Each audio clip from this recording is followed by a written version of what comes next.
You're live. That's it. We're live. You can finish your text. I was just texting my friend who is sending nice vibes to us for release day. How's everyone doing out there?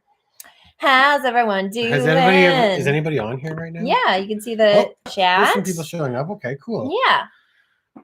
Let's Amy start saying hi. Only discovered these guys a few weeks ago. Obsessed. Love it. Thanks so much, Amy. Hey everyone, what do you guys think of the new video? Nick, has everyone seen the video? Hannah, hey Jenny, hi Paul. Oh man, that's cool. There's some people on here with us. How are you guys doing? Hey woke Santa. It's good. So everybody's good? Yeah, Jenny, Church of the Chicken Wings. Of course, we're all back together right now again. Yeah, cheers everyone. Thank you so much. This light we have on us, I feel it's so bright. I'm going to turn it down a bit. Really? Are you just a little bit, like wakey, shaky, it's like bakey? Yeah, it is a wakey thing, I think. Is that a little better? Is that okay? You can see the quality go down the more you bring it down, but that's fine. I think they can still see us. I just don't feel like I'm squinting. I'm still squinting. It's okay. Well, thanks. The American Scream says that my hair looks really great in the video. Thanks. The video, but not now. Not now, because I was actually going to put some toner in because my blonde's getting a little more yellow than as platinum as I'd like, but I skipped it today so that I felt like I had too much going on today. That's all. I'm just lazy, basically. Caught the bobby pins look from Old School Sky. Oh, see? Hey, Rebecca. Hey, Lydia. People know the details of my life. Thank you so much. Miguel, Alberto. Hi, everyone. This is so cool. It's nice seeing everybody starting to join us. Yeah. So today is a very exciting day for us. Thank you guys so much for joining us. We released this song that, like I've said a few times in my posts online, that this has been like years in the making, guys. Like this song we wrote in 2019 in Vegas. And we've been holding on to it, waiting for the right time to put it out. We knew it needed a killer video. We knew it needed the right platform. And we put a lot of work into that damn video. Yeah, there's been some people liking it already, which is cool. Some people hate it, but that's the way it goes. Yeah. As you guys we really know how to piss off the elitist metal world a little bit, but I mean, that's the way it goes. It's almost become like a kind of fun for me. Yeah. Is that weird to say? Like I'm kind of like, oh, well, you're just going to have to be frustrated with me because I'm just here. And this is what I do. We knew we were going to never win over some of the elitist people, but it has been quite an interesting, entertaining couple months putting out our kind of work into a world that, instead of just our core base, we're meeting lots of new people. And those new people, some of them are really becoming new people that love us and becoming diehards and talking with us like you guys. And then some of them are like, not. I love Bella's like, these people are wrong. Yeah. You guys, you're awesome. Thank you so much for the support. And as you guys know, I'm sure you've already gone over there, done a comment on the video, done a like for the video. If you guys don't know, algorithms are like everyone's, I guess, worst enemy to a certain extent, because algorithms are like the gatekeepers on who gets to see your content and who doesn't. So you have to, and as you probably guys know, as being online in this generation, you have to appease the algorithm. So you guys commenting and liking the video, it actually does a lot to help the algorithms know that it's something that should be shared. So thank you guys so much for doing that. Top hat, chicken wings. And so, yeah, so I really appreciate that. And if you could share the video as well, that really helps get the word out for us. Yeah, the sharing's a big thing. Yep. That'd be helpful. Yeah, especially for those people that normally don't share stuff about us, because a lot of people out there who are our fans probably have bugged their friends enough about us where they're like, okay, dude, we know you're a fan of that band, but if you've never shared us before, it will reach new people, and that we really appreciate that. So not that we don't appreciate the people who've shared us all the time, but I'm just saying new people should share us too. Okay, so let's look through some of your comments. I want to touch on today the making of the song, the making of the video, what went into it, talk about our process and how we've done all of this stuff and kind of where our heads have been at. And we're drinking at 3:30 in the afternoon or something. We're also drinking. And if you guys have any questions. It's not like we're trying to get hammered, but we're relaxing for a few minutes. Yesterday, we've been up every single night, crunching, especially when it came to editing the video. Sky was just Yeah. So this video, obviously, we Our are record on a label pretty actually- tight schedule. Our label actually emailed us and we're like, "Where's the video?" Like you're stressing me out, like you're giving me a heart attack. So basically, like ideally, obviously, we'd love to have the video done like weeks before it comes out, so the label has time to like make those little, you know, pictures for the Instagram and like I'm upload it constantly properly, yelling at but- Sky in the background. Sometimes there's these constant battles where it's like, we love the art, we love this, and then I'm like, Sky, it's crazy how long we're taking to get this, and we're doing this and that. And I think I just posted. I posted today. I don't know if you saw it. I was talking about. It was 2 weeks of building sets. It was about 4 to 5 days of Sky sewing and picking costumes and showing me outfits this way and that way, then changing them, doing this. And I'm like, why can't you just go buy something? She's like, no, I got to make everything. And then it was like 7 days of shooting, footage wise, for 4 minutes of edit for 4 minutes, and then it was like a video and editing. Sky did about 10 days and 10 days of editing and effects. Yeah. Which was relentless. It was a lot of hours, so it came out pretty cool though. We were really happy with how it came out. Yeah. It seems like you guys seem to be Hi, liking Sandy it. from Slovenia. Hi. And new fans coming in. John, how's it going? The sock crop was sick as fuck. Thanks, Bella. You noticed that outfit was made of socks. Yeah. Yes. Previous Socks. worn socks. How They gross weren't is previously that? worn. We have, obviously, we sell socks at our online store. If you haven't checked out, sumocyco.com. Plug. Our dog's here, just so you guys Oh, know. come on. It doesn't look like we're playing with ourselves if you see us down here doing this. We're like touching each other.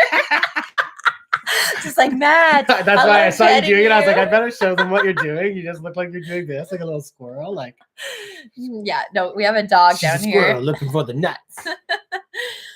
So we have socks for sale, and I thought that I would use the fact that it has our logo on it and just turn into a top. And I was actually inspired by, there's a really cool, I'll actually, if I can find it, I'll post it, but there's some look. really cool fashionistas out there making some cool shirts out of socks.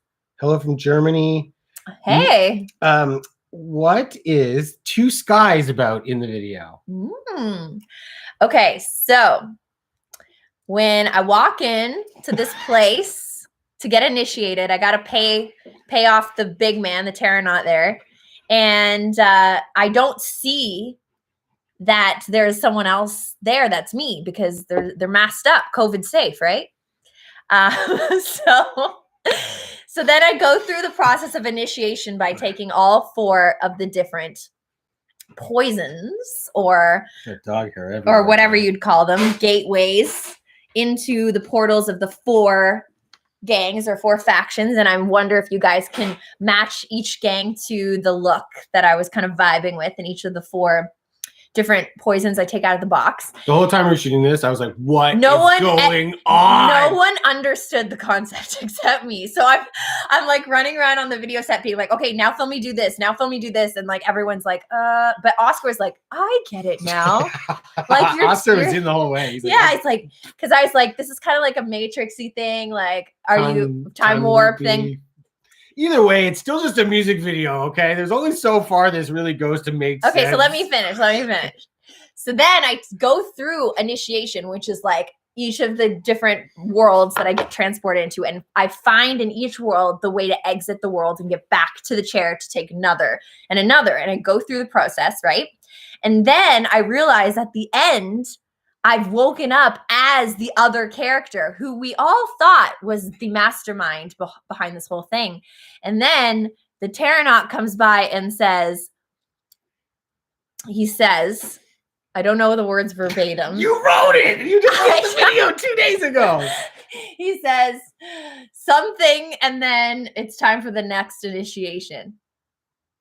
No, he doesn't say anything. I got you to cut that out. Oh, you cut that out. That's why. Yeah. Okay. So then he says it's time for the next initiation. So basically what you realize, because the other guy's like, excuse me, come over here at the end. Like, what's going on? Why is there another Sky? And the guy's like, it's time for the next initiation. So basically saying that that girl sitting there was not in on the gig the whole time. It's like a time. No? It makes sense to me. So like the girl gets up and then leaves, I would assume, after say, and then the next girl just shows up, and then the next girl, you just keep showing up. No, it's the same two things. Oh, the same two right? people every time.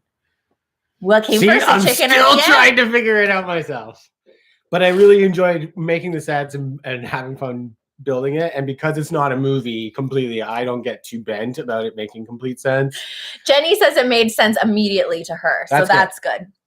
And then I think it does. I think it does. It's basically, yeah, it's basically the same person being put through, and the Terranaut is actually the mastermind putting us through this thing. Whereas at the beginning, you think the girl sitting in the chair looks like, oh, that must be who's in control here, but it's not. The Terranaut's in control.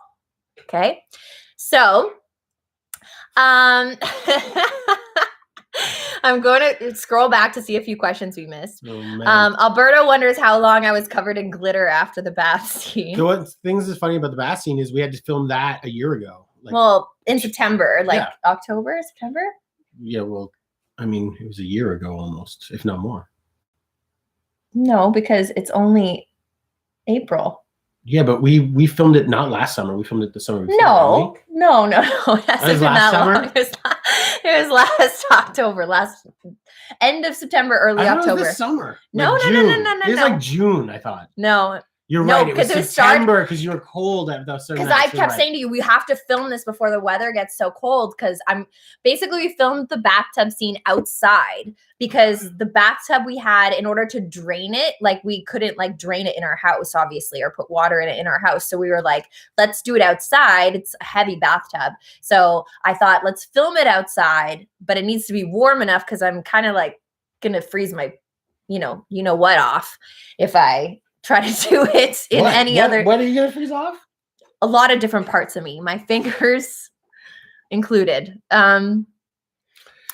Yeah, we filmed it outside, but it was like a year ago, and it was crazy because it was an old cast iron tub, which is cool because the cast iron tub came from the same house that we filmed in Brave. So the house from Brave was being torn. Actually, no, it's Go. Yeah, we made too many videos lately. Or in the house years. From Go.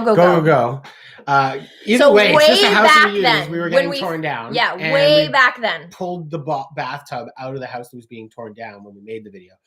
So we could keep it and just use it for something. And it's been sitting in our shed for that many years since this guy had this weird idea, and so we finally got to use it. It sat there for like another 2 months. Kat, you were a little lazy to put it away. Kat said that she once got glitter in her eye and it hurt so bad that she couldn't get it out. And she said, "How do I do that without getting glitter in my eyes?" I feel sorry for you because I can imagine that being very painful from knowing how hard it is to get glitter to be removed from anything. The whole house, the studio, everywhere was glitter. Yes, there was a lot of glitter. Glitter probably still everywhere. Sometimes I get these jewels. This guy did that playthrough video for No Surrender on piano, and she put these jewels on her hand, and I've been walking on them everywhere through the house. I find these little jewels just stuck to the bottom of my feet. Or in things. One of them fell into the piano, and she blamed me that the piano fell apart, and then she realized that's actually kind of a funny story. I had to pull the whole piano apart practically. I was like, what's going on? That's actually a funny story. I was like, Matt, the piano stopped working. 2 keys are stuck together. And we were like taking the piano apart, trying to figure it out. And it was just because one of my jewels from my hand fell in between 2 of the keys. And that's what was causing the problem. But yes, the glitter scene. So we're gonna do a behind the scenes, guys. So you'll be able to see. We have a big behind the scenes. There's like we're we have to get it done and get it up, but we're gonna promote this for the next week before we do that. Mm-hmm. But we've filmed a lot because we knew we were going for it and building these big sets and how elaborate Sky's ideas were. I did a lot of behind the scenes. It kind of sucks. I have to cut so much of it down because there was almost too much. Like maybe we can do like an extended version and put it out a couple months from now. Because I probably have like a good hour worth of behind the scenes stuff that once I put it all together would be great, but we're going to cut it down to about 10 minutes. Yeah. Noop309729 says 2020 was longer than usual for everyone. So that's why you thought it was the year before. I guess so. And Frankie Bay says, is that why the song is so much more poppy? Sounds like your old stuff. Not a bad thing. I've been a fan since Barbie. And I kind of got the vibe of being a callback to your career in some way. So it is got some definitely pop hooks to it. And this was also the song, if you guys remember, that we did with Kane Churko in Vegas. So we had another collaborator in on this to try to bring something that we thought maybe could reach, I don't know, like a wider audience, I guess, to try to bring in more people into our universe. So and also wanted to kind of use what Kane's so good at, which is mixing that almost like industrial kind of sound with those hooks. So, you know, we tried to find our Psycho way of doing that. But if you hear my past, we basically experimented. We were trying to experiment, and it'd been the first time we'd ever come out of our element. And it was our manager and label that were like, you know, just experiment. So we did. We wrote so many songs, and then we went out to Vegas and did 2 of them with Kane, and he put his 2 cents all over it, or 25 cents or $1 over it, or whatever you want to call it, and really helped to become what it is. So it's definitely popular because he works in a more commercial world. So it is to try and, you know, probably grab a wider scope. I think the other reason is because that when we've done 2 records that are what we consider like our dance hall metal style, that we kind of have always, you know, our signature sound. I think Opus Mar was like one of those, like, people were, you know, we had a lot of people just calling it like a train, where it's like from start to finish it was this. And I felt like this record we were trying to do this, like really try and do other songs and create other vibe songs. So like, which is some reason why we're going to get some backlash, because we're all over the place to people, but it's because we like so much different kind of music. Yeah, 100%. And we get really fucking bored doing the same exact song over and over again. So yeah, this is popular, but you know, compared to Bystander, where I'm like, Sky, we got to screamo this, and she's like, I want to screamo that, and then we're in the studio going, you know, no, let's just go this. That's just us experimenting. Like, you know, the next track's going to not be anything like this one. Just so you know, the bad news is like a whole other monster. Yeah. Like it's a whole other monster, and some people will hate it and some people will think it's awesome. So yeah, that's the way it goes. Thanks. Dope Smoker says that love the video. Great idea behind the gang thing. Did you spend a lot of time building the set? Yeah. It'll be in our behind the scenes video showing it. Like I tried to do some behind the scenes, like what do you call it, time lapsing while we're building. But like we had it was okay. Like long story short, you know, we were building this thing. That's why we said we were starting to work on Vertigo in 2019. Sky started shooting the video then. We really actually thought we were going to release that as kind of like the first song on our push, maybe like of letting the record of the new album. Between talking with the label, and everybody came up with a different idea. They wanted to run with Bystander first and No Surrender and then Vertigo. So it kind of, they flipped it on us, and we're like, let's try this. And we were like, we're not against that. We love Bystander, one of our favorite songs. So we were like, yeah, let's flip it and go this way. So what it did was it actually flipped us though. I mean, meaning that we were behind the gun because we thought we were getting ahead of the thing, going, we're doing our first music video almost a year ahead of when they need stuff. We were really on it. And then COVID hit, and then we got this whole new master plan came together, and Sky and I were like, man, now we have to get all these other music videos done before even Vertigo gets finished. So we had to change gears, move over to Bystander, and literally whip that off in about 2 months. I think it was about 2 months, because we had about a month ahead before we even, somewhere in that area, to get it done. And then from there, we've had like these month releases. So No Surrender had to be done a month, Vertigo right after it. And so there's a lot we've been doing to get it all finished and right out at the same time. So for us, like it takes about a month's work for us to make a video, from finding location, getting costumes, getting everything together. Yeah. And then when you're told, not only do you have a month to do this video, but you also have to do everything else in your life. And like, don't get us wrong. We could easily say to them, no. We could totally, sorry to interrupt. We could easily say to them, no. This is what we want to do. We want to change, but we're trying to collaborate and work together with these guys. So instead of being like, we can't make those deadlines, we're like, bring it on. Yeah. So it's been tight, but I'll say that. So what happened was, to make this, get to the end of this, is when we finished No Surrender, which was really tight, we knew that Vertigo was important to us. We knew all the elaborate stuff. That's half the reason why No Surrender was a little more simple, was because we knew we had to get through it and into Vertigo. So Sky came up with all these ideas, actually drew up diagrams, helped me load up the trailers, put all the junk we could together from all the years, went to this other warehouse that we found. All the years we've collected it. Yeah, and because it was really cold, we found this other warehouse we could work at, so we could build sets there and in our like loft studio upstairs. And Sky helped me build some of the set, and then kind of sent me to work while she went back to the No art studio Surrender and and started work. finishing all the No Surrender effects that she wanted to add. So we were in two different places trying to build both videos at the same time, kind of outwards. So she just finished that and then came over. So there was about 60 to 70 hours worth of work on the big, what we call the tree, the electronic tree or the wall that we used in the live scene. Yeah, what's really cool is that's on wheels. That's so on it could wheels. be moved around the whole studio. And Matt, I had collected a lot of junk that I've kept over the years. And thanks to our neighbor, who is an electrician, who would just keep giving us any scrap stuff he had off of jobs. Cool lights, all the bullhorns. And same with our neighbor to the right of us, Gord. He's got like a computer monitors. Yeah, he's like, what do you need for your We're project? like, and we're like, we'll take whatever you got. And Matt, I gotta say, did an absolutely amazing job building that huge machine. And with the help of Oscar, thanks to Oscar, he helped with the crazy and what do you call it, electric chair stuff. She still that I'm on. Yeah, the electric table thing. Electric table thing, yeah. Or, operating table. But yeah, it took a long time. We built smoke machines in there, tons of lighting. What's really crazy, here's the best thing yet, is that we haven't had to tear it down from the warehouse. It's got to go, but because it's on wheels, I put it on wheels so I can put it in the core of this warehouse, and they're using it to put a bunch of trucks in. Slow down a little bit. Sorry, but I was really excited about this part. So my biggest hype about it is it's still together, and I'm trying to put it maybe on our property. He wants to move it like a huge operation to move this thing so that we don't have to tear it down. I don't want to tear it down. It's like a work of art. It looks so good, and spent like about a full week working on something like that. And I just was like, man, I just don't want to tear this down. So I talked to my neighbor who's got a flatbed trailer, and I think if I can figure out how to get it up onto the trailer and find a, like a country road route, maybe at night, because it's about 14 feet high. I think I'm gonna put it in our backyard. Hi, Run with Scissors from New Zealand. That's awesome. Can we get some cool pics of all the looks? Did you do some kind of photo shoot wearing the outfits? I have a few shots I'll definitely post. Put together, yeah. Yeah. And we're doing really well, Stephen. Thanks for asking. Frankie Bays, the next track, same wonderful words from me. Damn, I got 300 pre-order pack because, oh man, thanks for the support. Yeah, thank you so much. Thanks to everyone who's pre-ordered the record so far. We are so close to being sold out of the Die Hard editions.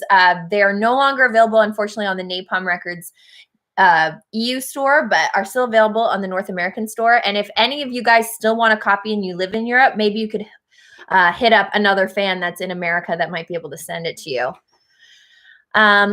The fourth single, Alberto, will come out literally a couple days before the album drops. So you have that to look forward to. Literally in another month. Like the way our plan is we even called our management and said, hey, we're like, this month thing is really tight because of how artsy we want our videos to be. So like one thing was smart though, is while we were shooting the live shot in the studio that we used for Vertigo, I'm just doing it slowly to make sure because I'm so confused sometimes about all the stuff we've been doing.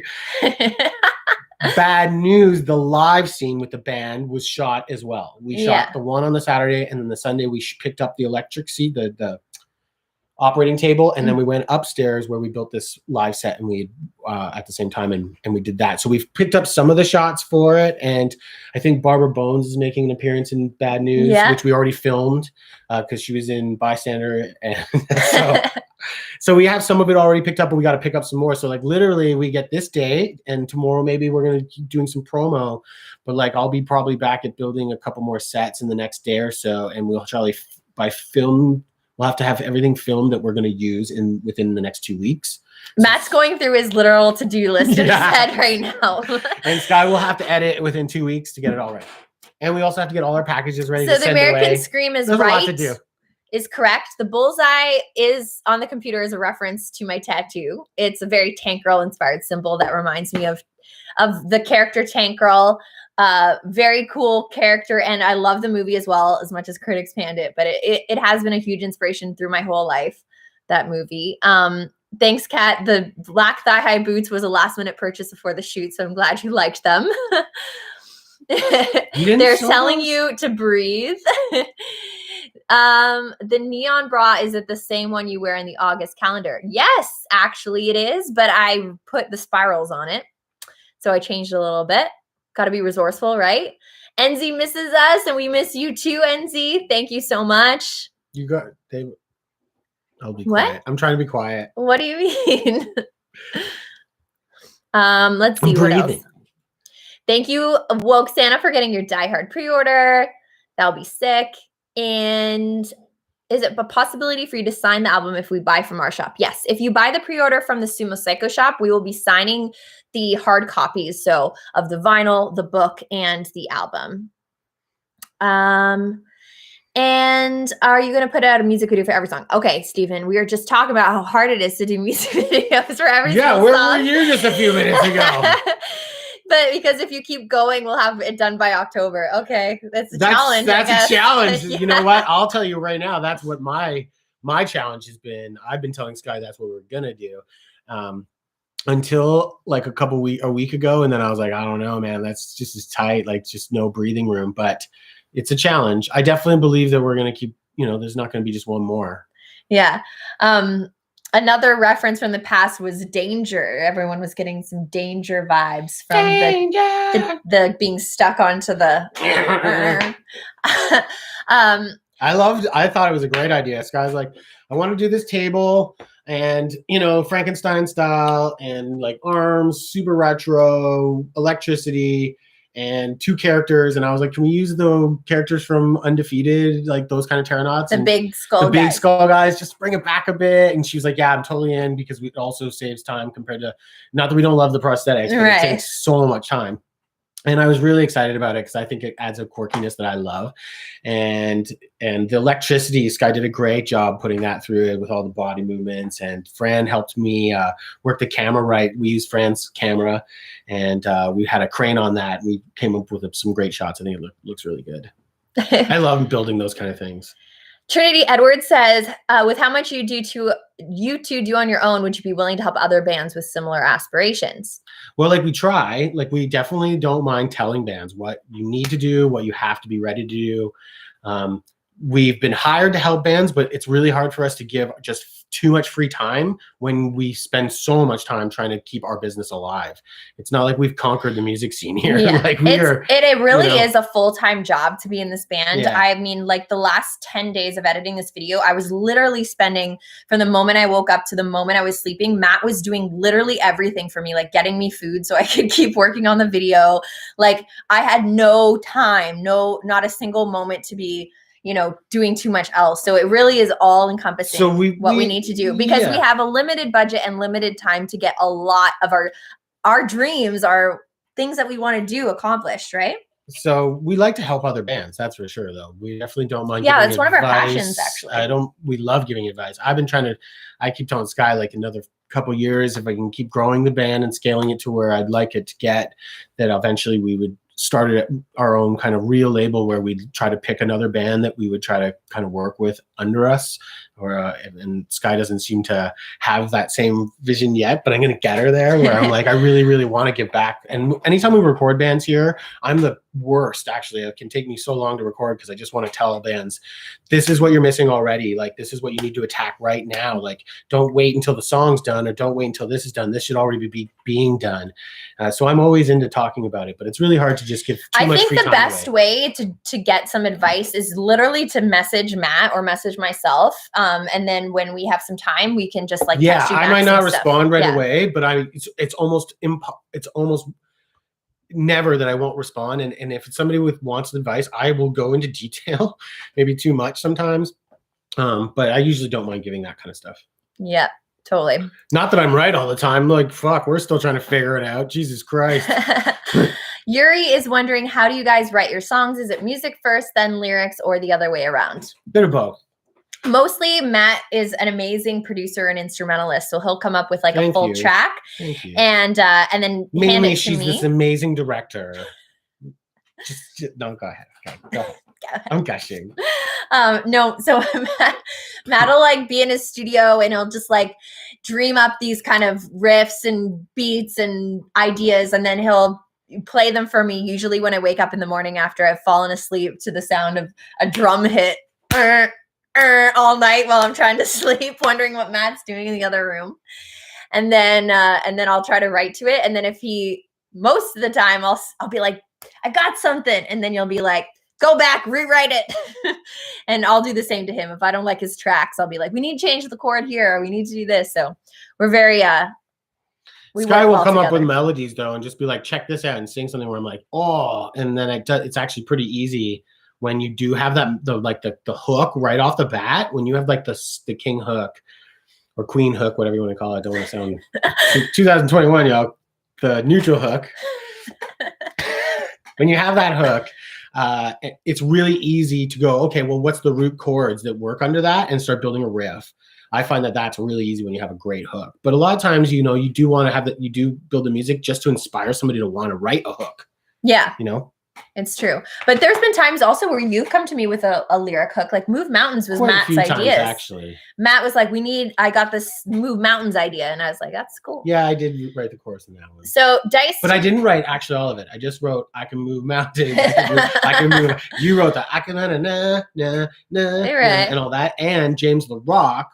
Mountains, I can move mountains. This is all him, actually. Yeah. So collaboration. Who James is the producer of the last 2 or 3 Skindred records. Yes. And have produced that song for us. Dice Tomato says, how many colors have you dyed your hair, if you remember them all? I've done every color, I think. I think a few years ago on Warped Tour, I did green because of the fact that I'd never done green. I just wanted to be able to say I've done every color. Hello from Albuquerque. Hi. Vertigo is awesome. Yeah, the label does help, obviously, with the money, Kitty, but it's, for our elaborate ideas, sometimes we just want to go above and beyond, I guess. I like to be pretty honest. Like, I think this is an interesting world, but like, for the amount of money that Napalm has offered up, like most bands would use it for 2 videos, maybe 3. We're squeezing it into about 6 to 7 so far. Yeah, that's a why lot of it's coming out of why our we pocket have to too. be We're resourceful. going over budget in some spots, but we're also just being resourceful. Like that's why we've learned all these years to do things a lot of it by ourselves, and that's why it's not bands' fault. So like, it's just that if you weren't the kind of person that wanted to dive in and do it all yourself and be that fully in control, then you are going to end up spending more. This is part of the advice, is if you're not going to be the one that wants to direct it yourself and have that vision and all that, and you want somebody else to do it, then you're going to spend more. That's one thing that we don't have as much of a problem with, especially with this girl's brain. It's like the visions are sometimes a little too much. You just seemed really exhausted when you said that. Last night I almost had a mental breakdown. It's like and I haven't had one for a while. Oh, getting real here. Okay. And it was like, I really don't usually have them, but last night I was really having a struggle, up and down with just like, the fact that we're even signed to a label. This is a big day for us, to be honest. Like, you guys don't know how much effort and time to just like go all the way to Vegas to write a song with a guy we didn't even know at the time. And we're not stupid. It's definitely more of a commercial song with this. We're just putting ourselves out there. And I was like, so last night I was like, man, I wonder if people are going to like it. But I mean, we like it. We fucking thought for sure they're going to, but you just never know. So there's this whole weight behind everything, and we love Kane that worked with us. I mean, I think it's some of the best sounding stuff, if not the best sounding thing we've ever done. And you learned so much from him, and I learned tons from him. That if I hadn't learned through him on how to work those 2 songs, I wouldn't have even been able to figure out Bystander and some of the other songs. They led to these songs. So it was a huge step for us working with him, because it helped us write all these other songs. We tried to attack them the way Kane brought us or worked with us on this. So it was a big step, monumental. So last night I was like, man, I need this thing to work better, or make sure it works for everybody and everybody's happy. Not, we deal with trolls. It's hard to please everyone. You can't please everyone. And I was just like, and I was like, man, I never get like this. I'm like super confident. I've always loved us. We have our fan base. They love us. We love them. They're good friends of ours. But like, we're reaching all these new people. I'm like, blah, blah, blah. And then like Sky was like, so cool. She's like, just sit down and relax. And she rented me Godzilla versus Kong, and I just like a kid, just shut up and watch these monsters fight each other, and I like calmed down for like 2 hours, and now I'm way good. Steven, we didn't film a spinning video for the next single, but we did possibly film enough performance scenes to make another video that's similar. Gerald from Albuquerque, hello. Thank you for tuning in today. Any touring this year? We're hoping, fingers crossed, that we might be able to squeeze it in for the end of the year, but nothing confirmed yet. The NSS part of the video is so Hellraiser, by the way. Thanks, Anna. Oh, you got it! Yeah! Hellraiser. I was like, when Sky told me about that concept, I was like, she's like, I want to peer in these ropes, and I was like, please, can we just do this really simple, like ropes coming out of the dark? I was like, back in the day, there's like Hellraiser and what was it, Evil Dead. Both of them did the reverse thing, and I was like, it's gonna be so simple, but it'll look good. And she was like, yeah, cool, and then it came out really cool, and she did a really good job of putting a little bit of effects in there that really, I thought it was great that you picked that up. Thank you. Yeah. I'm like a kid when that kind of stuff happens. Yeah. How's your new guitar sounding, Matt? Paul's wondering. Man, this thing is a beast. I've just had some, we've been so busy. It's been hard for me to dive in there and really get on it right now. And I've already got a couple new riffs that I've been playing with. What I'm going to do is I have to do some features. Like, to be legit, I've been super Tell lucky. everyone what you, like I've been super lucky that when Bystander first came out, it, was getting some play, and Octane was playing it, and it's been getting some love. So Dean Guitars, it was actually Chris Canella from Deicide, which is like one of the heaviest bands in the world. Chris Canella just reaches out and is like, hey man, I really like this song. I think it's really interesting what you guys are doing. I think you guys should play Dean Guitars. And I'm like, it's so metal, but I was like, bring it. So we've kind of talked about it and worked out a deal. And we were trying to get them into these videos, but because of COVID, we couldn't get them into Canada right now. So it took a bit. So I kind of told him, like, we're going to have about 2 or 3 more music videos. This Vertigo and the next one will not have Dean Guitars in it, but I will start promoting and playing yours, and then we'll put a couple other ones in. So they'll be in the next videos. But it's beautiful. It's a beautiful guitar. So luckily we are supported. That we're endorsed officially by Dean Guitars. Sumo Cyco is us. Sumo Cyco is officially. You're the guitar player. By Dean Guitars, so we can. Yeah, they're trying to help us along and give us some guitars to play. So I'm really really excited about it. The guitars, I should get it. I'm gonna. Yeah, just get it. Oh, thanks, Jenny. I mean, the thing is for us to have to pay someone to do 10 days of editing is getting quite expensive. So normally if I had to hire an editor, they'd want to get it done in 1 to 2 days. But yeah, so we got to do what we got to do to make the vision come to life. It's art. Look at that thing. How's this for vision come to life? Wow. Boom. That's a Dean. Yeah. Right there. This is and I don't know if everybody knows about a Dean Guitars. They've been around for a good while now. And the very first time I ever saw my first Deans was Dimebag Darrell from Pantera was playing them, and it had this headstock, which is such a badass headstock. It's Dean's kind of main one that they're known for. So I was really excited when this opportunity came up. So I'm gonna do my best to like really learn about the instrument. Get some riffs together. I'll do a playthrough on the thing, a lot of my songs, and just kind of tell you about it as I learn about it myself. But I'm really excited about it. But there you go. Pretty cool guitar by Dean Guitars. Thanks to Chris Canella. Woo! Thank you. How will the new stuff sound live? Well, we don't technically know yet because we haven't played a show.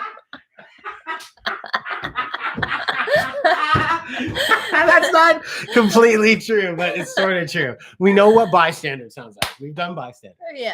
And that sounds pretty badass already.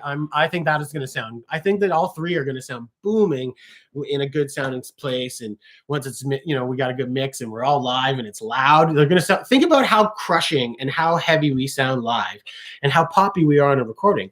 It's going to be the same for these 3 songs. Think about how crushing they're going to be when they go live. Hell yeah. Yeah, everyone's loving your guitar. So anyway, about the making of the song, I kind of wanted to go through what you guys think about the idea that we worked with a new person, a new collaborator. We went to Vegas, which is a different experience than obviously recording in our home studio.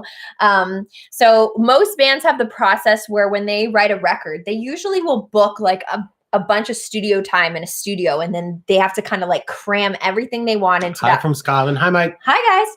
About like the month or a couple weeks or however time they give themselves to record everything. And that's why in some ways I've always kind of gravitated towards home recording because the pressure isn't as on, like the clock's not ticking, being like, have you done anything in this hour? Have you done anything in this hour? Because you're paying an hourly rate for the studio. And so we don't get to experience it very often going into a very nice studio. So the fact that we were able to like take a trip kind of refresh ourselves with a new atmosphere, get into a beautiful studio, Hideout Studios, beautiful studio, beautiful facilities, and have basically a producer to be at our, you know, our fingertips to work with was quite a different experience. And that's why if some of you guys hear a bit of a difference in this song, it's because we had another person, Kane, who came in and kind of like helped us mold this one. So for Two those songs. of you, There's another song on yes. the record called Overdrive, and he did that, and that one's a banger too. That one's super.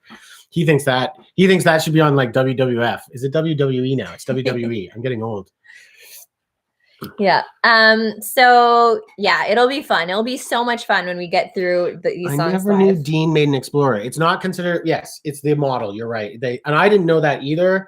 But that's why I chose that one when I was looking, and they were like, "Hey, we can get you one soon." I was like, and then they're gonna send a couple other. I was like, "Send that right now," because I think that's a killer guitar. I think it's called the Z Select, the Dean Z Select.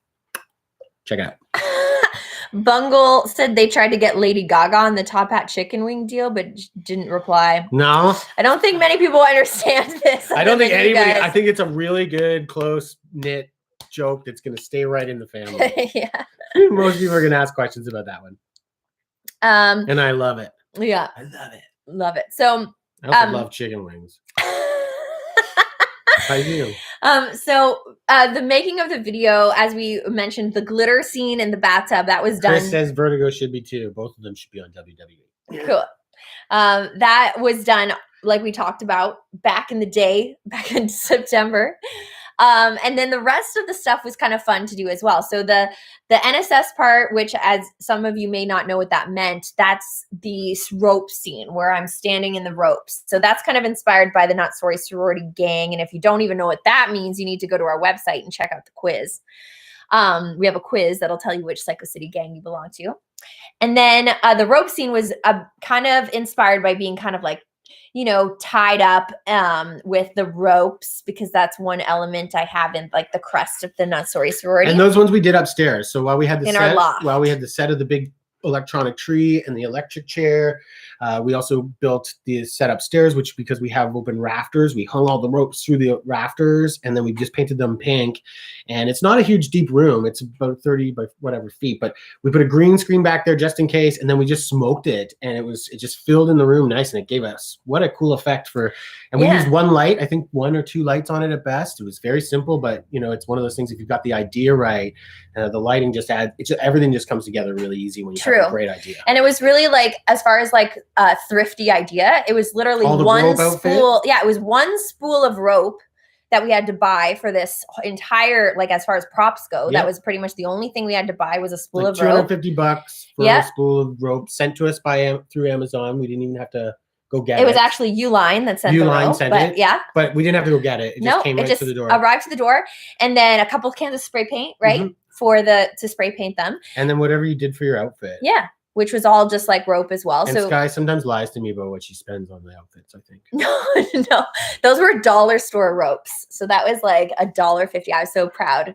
But you turn it into couture by making it like couture. You know, by like doing all the little intricate parts with it. But so that was that scene. And then the box scene, which we call the box scene, which is the Anonymous 9 inspired. Does everybody watch RuPaul? Sorry, I'm sorry. Vertigo feeling. What's going on with RuPaul these days? I should have just shut up because you're just talking. I'm just like, my brain's going off. I was just thinking about how that. Cindy, I'm drinking a pre-mixed Carabana Coast Moscow Mule, which is one of my faves. But yeah, so then the box scene, which is where we painted that like weird kind of checkerboard vibe. So that was a wooden flying pear tree. A wooden box that Matt built upstairs that we made about like 5 feet by 5 feet. Yeah, we should have made it bigger when we think about it, because it would have maybe, but I mean, it still worked out pretty good. Yeah, 5 feet around this way circumference, so you're still taller than it. And we went 4 feet back and into about a 3 foot back end. So it just gave it kind of a coned thing. And then you painted it really weird. And then because we couldn't get out wide enough, Sky did digital effects on the outside of it and connected it all together. And I think it came so some of the shots where it's rotating, we actually did that in just by hand. And then we got some of the edges of the box in. So I had to go in and basically continue the pattern. So it looked like it just continued all the way out. So that was another reason why it took me 10 days. So for the next video, this guy up here had a great idea from Chicago. Justin said, Matt featured in sexy outfits for the next video. Sorry, me? I'm reading this over here. I was reading this and you're just like, somebody else said they wanted to see me in the bathtub scene. And I was like, what? Like, that's not right. Well, Matt has actually been very. Why is it so damn hard? I'm very proud of Matt. He has had a personal goal to lose some weight, and he's done an awesome job. COVID, man, got some weight on me. Those chicken wings caught up with me in the COVID world. Yeah, I'm feeling pretty good now. He's feeling really good, and I'm proud of him. Close to touring for his body, goals. Close to my not so good tour bod, but better than my COVID bod. And I never thrust any of my opinions. I love him no matter what he looks like, but he had a personal goal he wanted to achieve. So I'm proud of him that he's been sticking to his goals. So you never thrust anything on me. You're like, go build this, go build that, do it like this. There's a lot of thrusting. Not the kind of thrusting you want. The only other band I know who actually created a real universe around them is Ghost, and we don't hear so much from them as you. Seems the musicians are not paid correctly. I'm sure everyone could use a little more money. I think Ghost is out there pretty good. I mean, they won a Grammy, was it 2 years ago? And yeah, I think they're doing just fine on their record sales if you did some. Gottmik is very talented. I agree. I love and that. You know why you don't see? Yeah, never mind. I love Gottmik. Okay, where else? I lose myself in the text and then go back. Okay, yes, Steven. Yes, I am drinking Sumo Soda. It's not Caravana Coast. It's Sumo Soda. You can get your own koozie at the Sumo Cyco store. Team Simone. Hello from Argentina. Hi, Pablo. Greetings from the Midwest, USA. Nice. Saw your video Bystander and was a fan. I'm a longtime thrash and metalhead. Slayer and Destruction have been my thing for years. Can't wait for the new album. That's sick that you've been able to find something in us that appeals to you for having such a heavy taste. So we do love getting heavy, but we also love bringing those hooks in there. In that comment, did it say I love Slayer and Destruction, meaning there's a band called Destruction, or you just love destruction? Question mark.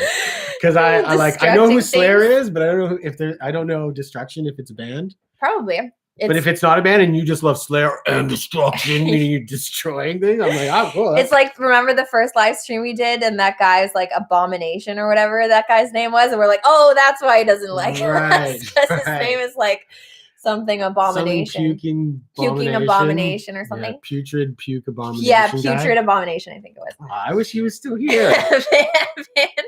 fan from India. Hardick. Oh, come on. Is that supposed to be like a joke or something? No, his last name's it's German. That's all, probably. Or maybe not. It sounds a little like hard. No, but it's like you would have to have 2 D's. Hard, because it's Hardick. Hardick, if you're trying to say hard dick, it's not working. But if your name is Hardick, awesome. Thank you. We love you. We love you. Okay. Matt and sexy outfits, another vote for that. Another vote, Ariana. So we got some votes for that. You want me to dress like Ariana? No, what? Ariana said that she votes for you to wear outfits. Same with Kitty. It was like they're voting for you to dress like Ariana. Like I'm supposed to be. Chris wants to see in a Speedo.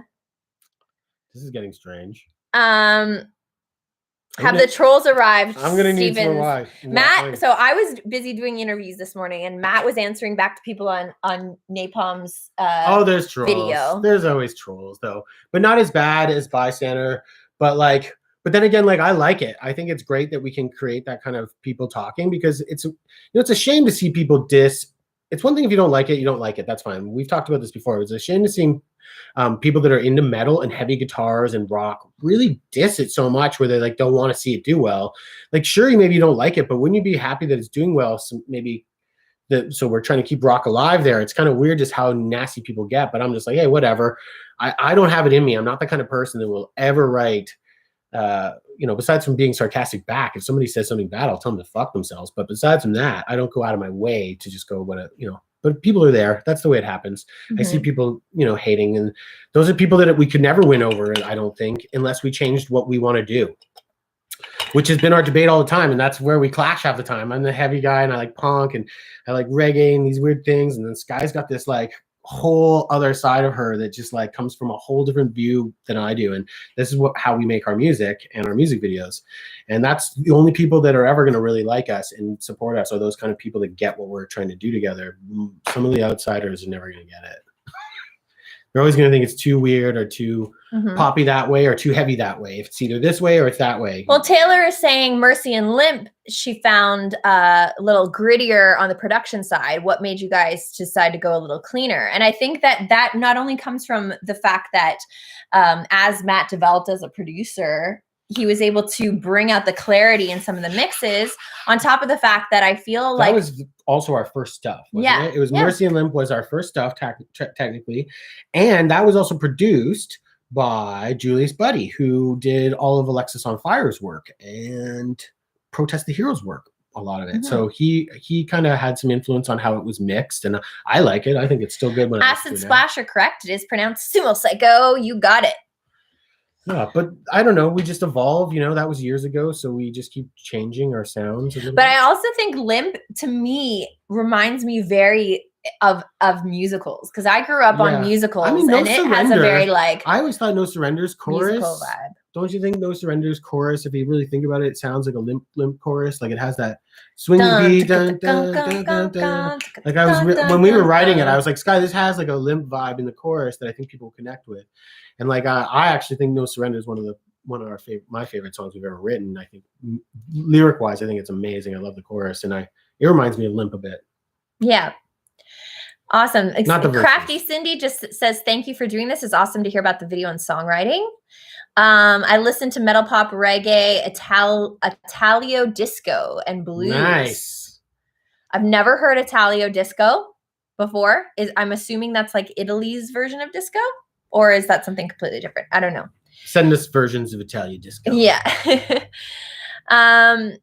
People also, I agree. A lot of people, like, to me, I'm kind of, like I said at the beginning of this live stream, I'm kind of like more entertained by the haters now. I think at the beginning, I was like bracing myself for like, I'm going into a storm and I'm going to have to deal with all these people saying crappy things about me that I'm going to stay strong. I've never seen so many guys upset that a girl is okay with showing off her bod. Like, you know, if the girl's comfortable with showing off her bod, I mean, guys take off their tops all the fucking time. I think, and I just don't get it. I've never seen guys get so wimpy about it. They're so bummed. They're like, put some clothes on. Put some clothes on. But this is true. The old-fashioned way of thinking is that if you're showing body, that means that you have to take away from something else. I think that's what the stupid old school mindset is if you're trying to show your sexiness, that apparently it now means you're not as talented or not as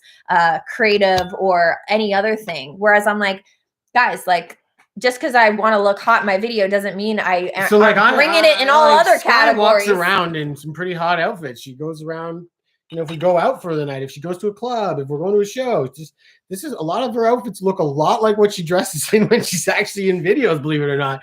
So to me, I'm like, you're actually asking her just to wear clothes that she wouldn't even wear sometimes. I'm just like, this is strange when I see stupid people like that. I'm like, you know, if you don't like the music, you don't like the music. But Mr. Joe says building castles is one of his faves. Yeah. I like that too. Jenny Bacon says she loves No Surrender. Bungle Dino sadly has to go, but I will keep on wearing my top hat when I'm eating the chicken wings. Awesome. Yes. Thanks for stopping by. Spread the word about the new song. Request it on any of your local radio stations. Guys, this is actually a big essential one. Compared to the other songs, this obviously you guys have recognized that you're talking about how different this one is compared to the others. This is a bit more polished. This is whatever we want to call it. This is going to be shooting around to all these radio stations, and they're going to test it or they're not going to test it. It's up to them if they even want to play this thing. It's up to you as people that want to maybe support. If you just request that even your local stations in the next couple days, just start asking, at least it helps that these stations see our name coming in. So when it is pushed to that station, they go, oh yeah, we've had some requests for it. And that's an essential thing in this day and age still, when you're trying to get out there more. So it really is helpful when you're watching this stuff or when you're listening to it and you're like, hey man, I love how much they've put their time and effort into this. Then that's the extra support we need as well, is to, while you're listening to this, just remind yourself, hey, you know what I need to do quickly? I'm going to tweet them out to whatever radio station, or I'm going to request it quickly at my local station, because that can go a long way for helping this song travel a bit more. Yeah. It helped with Octane when we were with Bystander, but you can see it only got us this far. I don't know if you noticed, Octane slowed down. Liquid Metal's still playing us, but Octane was like moving, but we are only so big. So we're only reaching so many people aren't even requesting it enough, it doesn't test enough, and then it doesn't go far enough. So this is a real game when you're playing in this world of like, we're really putting it onto radio stations going out there. This becomes a thing that how much will our fans and our families and our friends support and actually try to push this thing into people. Mm-hmm. So I'm asking, please and thank you to remember that and spread the word. A simple share even, and asking the same thing if you guys dig it and want to see us, especially us trying to make these elaborate videos.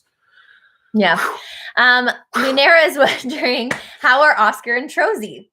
And we actually had a little bit I thought Trozy was dead. We had a crisis because we couldn't get a hold of Trozy for a few days, and we were like 5 days. I've messaged him on every single app. I've called him. I've done everything. Calling him. Who calls anybody anymore? Yeah. I started calling him and leaving voice messages because I was like, Troz, where are you? But it turns out that he was just visiting a family member and didn't have reception where he was. So and didn't crisis averted. It, so okay.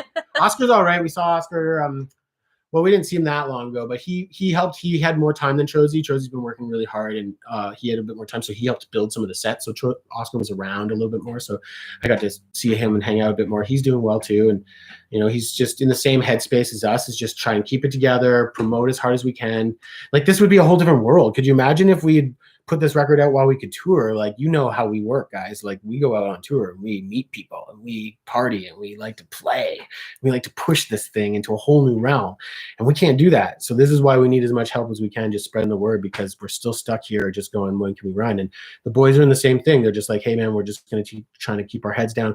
Just so we're in lockdown again. Like, we literally, got an emergency message on our phone. I don't know where you guys, I think in England you're okay, but right now we have this message, which literally says it's against the law to go out of our house unless we need to go to get a vaccine or healthcare or food. Aside from that, we're not supposed to leave. It's illegal. It is the law, it says. And we get this really annoying, I don't know if this happens in other places, but you get this really annoying sound of like, and they use the same system that they use when a child goes missing as well. It's terrifying. It is terrifying, because I always think that I was like, oh, it's just lockdown. Thank God. Or when you're on the bathroom, you're just, mind your own business, doing your. Why won't my flashlight doing your own little duty, and you're like looking at stuff, and then the phone goes nuts. It literally gives me a heart attack every time it happens. Like, I can't get used to it, and I don't know why my flashlight won't turn off. But there we go. Okay. So let's go. I hope we're answering some questions, not annoying you guys. I appreciate you guys sticking with us. This is awesome. I hope everybody's having a good time. And is there people writing me? Are they in lockdowns as well? Are you all bystanders? Right now, we're still bystanders, somewhat. Although Sky just told me today that we got the email about the Rage Against the Machine tickets coming back on that the concert's coming back in Chicago in July.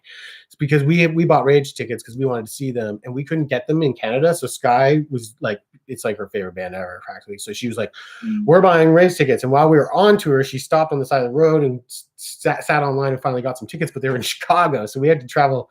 We were going to drive all the way to Chicago to see them, but we've been locked out. The concert's not happening, but on top of it, we can't even cross the border. So we just got told the concert has been rescheduled in July. So we're like, oh, we might be able to go see this, but I don't know if Canada will be caught up and if we can come across the border. Or if we'll be vaccinated by then, so we're like, do we get to see the concert, or should we cancel because they're giving an option to get our refund for our tickets, which is maybe the option we have to do. I really want it. We were like, let's go see Rage. Like, we'll figure this out. I don't know. But I don't know if it's safe. We'll have to see. It's crazy. But okay, have I watched American Mary? I haven't. No. I should, obviously. It's something that you want me to. Arepo Genetic Oh yeah, Genetic Opera is good. That one's good, yeah. We have that here. We love that. Yeah. But okay, so the video I was talking about, the ropes, we did the bathtub. Sorry, you keep talking. I'm gonna get a drink. Okay. We did the ropes, we did the bathtub scene. If you guys are just joining us here, we're Sumo Cyco, and we just released a new single today. It's called Vertigo. It's on all your streaming platforms, as well as our new video on YouTube. Thank you for buying from us today. We just got an incoming sale. I have my little thing here. Thank you to Craig. I don't know if Craig's on the live stream, but Craig just bought an Anonymous 9 member bundle from our store. If you guys are new to this, and if you're just discovering us, we are from this crazy city called Cyco City. It's my own imagination, this other alternate universe. And if you want to be a part of it, there's a couple things you got to do. Head on over to our website, check out the quiz. We have a quiz there where you can find out which Cyco City faction or gang you belong to, and then it will. Oh, are you trying to show everyone your butt? Yeah, I was losing weight. My butt looks better. Which there's 4 you can belong to. It's because I heard the ding. You know, when you hear that ding, it reminds me of like, you know, the people that do porn and then they show something and then somebody's like ding. Oh, because they get cash? Yeah, because I heard ding and then I heard you go, thanks so much, blah, blah, blah. And I was like, that's kind of like the porn that I watch. It's almost like, oh, you're showing a little more. You get more dings. Yeah. So then I was like, I came in going like, oh, maybe we'll get another sale if I just. Sorry. Oh, he's realizing that there's more of a market for Matt's sexiness than he thought. Yeah, once you guys started talking about these outfits and spandex. And yeah. But yes, you can take the quiz. You can also join our Cycos Unite Facebook group. And we right now are trying to push our pre-order for our new album Initiation. It's coming out May 7th. So at some point, the bundles, probably at the end of this month, are going to be gonzo.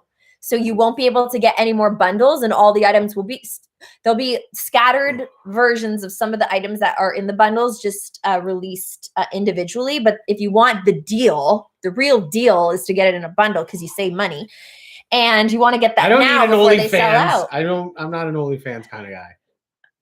It's too much upkeep. Yeah. Pinup calendar. They want me to do a pinup calendar. This is all good. All it'll be is me with top hat and chicken wings, and I'll just be covering my areas with chicken wings. Guys, I think we need to make this I got 2 chicken wings on my nipples. I got chicken wings on my nuts. Could you imagine? Please tell me you will pay money for that, because I will gladly make. I will charge way more than $40 per calendar or whatever. Smiling ear to ear while I'm taking those photos. Oh, Cam. Cheers, Cam. I don't know if you're watching. You said you're watching, but if you're seeing me right now. Cam. Cheers, buddy. My brother's online right now. Hey, Cam, I really actually do need help trying to move this big set, that big tree thing to the house. I want to try and figure this out, and like, you're strong. You should come down and help me for a day. Yeah. So, oh man, that was making me laugh. I'm thinking about you with chicken wings all over you. So I want to go through all the different scenes of the video and how we achieved them. So I think the next one would be the electric chair. Where are you talking about right now? Our video Vertigo, which this live stream is supposed to be in celebration of. Oh yeah, we released a video today. Guys, I started laughing about all this other stuff. I'm getting off on a tangent. Like a bandit. Getting off on a dungeon like a bandit. Okay, so you're like a whirling dervish. You're a whirling dervish. I deal with you, and why we have that as one of our normal sayings that we say to each other, I don't know. Yeah, that's a Will Ferrell reference. So anyway, sorry guys if we're in our own world. But the video, the electric chair scene. So we talked a little bit about it, but that all depended really to me on the special effects, because if I couldn't make the lightning bolts work, then the whole concept of the Pteronauts just standing there jiggling will look ridiculous. But it looked good. It came together. I was laughing so hard at Oscar and Trozy trying to, like, because when we were shooting, they had to do it for like a minute or 2 minutes, like just like vibrating their bodies and like shaking, and I could tell they're like starting to get tired, and like I was just like, I had to like perform, but I was like trying to like not look at them and laugh, because it was just. Oscar was so in. Oscar was like super committed. He's just jiggling everywhere. I was like, Oscar, you gotta like chill, man. Like you're jiggling out of place. He's like jiggling. His head's like dancing. He's just in so much. Troz is more like, fuck, I gotta do this. Yeah. But it was fucking But funny. it's funny because in those masks you can't see anything. At so all. you're like in your own world to say like, I hope this looks good. We really I hope they like what I'm doing with my hands. Oh man, it makes me laugh just thinking about it. But what's your favorite Clutch album, Robbie wants to know. How did you for know? all the effort we put into these masks, you'd think we'd make you see through them. Like this guy Glenn Millerfoot in LA made them for us and sent them to us, and it was awesome. But we've had them for a couple years. We're starting to use them more. We've had them in music videos, but we've never thought like, oh, if we just did something that you would see through, it would be a lot easier. But no, we're just always. And it makes for good behind the scenes though, right? Because it's always funny watching. And then what's so funny is that Oscar was playing the Terranaut. That's like the assistant or the kind of mastermind behind the whole initiation thing. So I had to summon him over, and he's like walking, but like he can't tell which direction he's walking. So he just starts like veering away. And that's like every time we put these helmets on, it's so fun to like try to make it look like that the character actually knows what they're doing. See what they're doing. It is fun that they don't completely. It actually works in some weird way. Robbie, I don't really have a favorite Clutch record. I have a favorite Clutch record depending on my mood. Interesting. And my day. I really do. And there's like records where I'm like, this is it today. And I love that Clutch record. And then the next day it'll be a different one. And I think that's the best Clutch record. It just changes up. There are so many of them that I really love. Yeah. The Corey Productions is wondering, have you guys ever played Europe before? Europe? Yes. Yeah. We've been in Europe a couple times. Where are you from? Depends on where we're talking about. Yeah. We've been over there a few times, which we're very lucky to have done because it's so much fun. To me, traveling is one of the huge perks of being in a band. Like, isn't it like the only perk? I think a lot of people probably start bands just thinking that they might be able to tour around the world because that's probably one of the most fun parts about being in a band. Ireland. Yes, we've been to Northern Ireland We've been robbed in Ireland. In Dublin. We love it. We played Belfast quite a few times. We had Belfast with Alien Ant Farm kicked ass. It was one of the coolest shows. That's Northern Ireland. And then in Dublin, we got tattoos. Yeah. We got robbed. Is Belfast still connected to it's Northern Ireland. UK now? Which one is? It's Northern Ireland, right? And then Ireland. And then Dublin, of course, we played a bunch of times too. I'm still confused by the whole like UK versus like all the different Dublin, areas. we played a couple of times and we've always had fun. And last time I've got tattoos there, but last time we got robbed while we were there too, which sucked. Our camper got broken into. They didn't get everything, but they got a couple main The things. worst part is they got our passports. That one sucked. Which screwed our only day about off. RuPaul was the only reason that we were able to stay up all night to do the drive to get back into London to get to the passport office in time because they were only open from like 9 to 11. Yeah, what kind of hours is that? We played with CKY in Scotland and finished the show at like midnight-ish, loading the van. And even though we would usually party, we couldn't because we needed to get to the office. And it was closed at 12 the next in the afternoon. We had 12 hours basically. And we drove from Scotland to downtown London. We actually put it at the north of London, got on the subway and went down the tube. And we got there 2 hours before it closed, got our pictures done and got our passports finished. But I didn't sleep all. It was pretty sucky. Yeah. Because then we had to play a show that night, wasn't it? Or the night next day. You got something on your eyebrow there. Oh, well, Corey Productions just said that didn't go to the Alien Ant Farm gig because I just heard about us today. That's awesome. That's awesome. Welcome to the family. Nice to meet you. Yeah. Just watched the new video for Vertigo. Predict will be our biggest single ever. Oh, great song and video. Congrats. Only if you guys help spread the word. Just spread the word. Honestly, it will not happen if I can't motivate you through this video to actually share the video, comment on the video, like the video, and do all the little psycho army tasks that we have out for you guys. Because honestly, you may think it doesn't have a big impact, but the reason why Bystander did so well on a site like Liquid Metal and Octane was because there was probably 20 to 30 of you that actually messaged them and said, we love hearing this. Yeah. And that's not that many of you. So if any of you guys feel like in our heads, we were like, oh, maybe we should have done more promotion, letting our our Psycho family know, like, hey, if you can go out of your way to kind of request this more, it might have got some more airtime.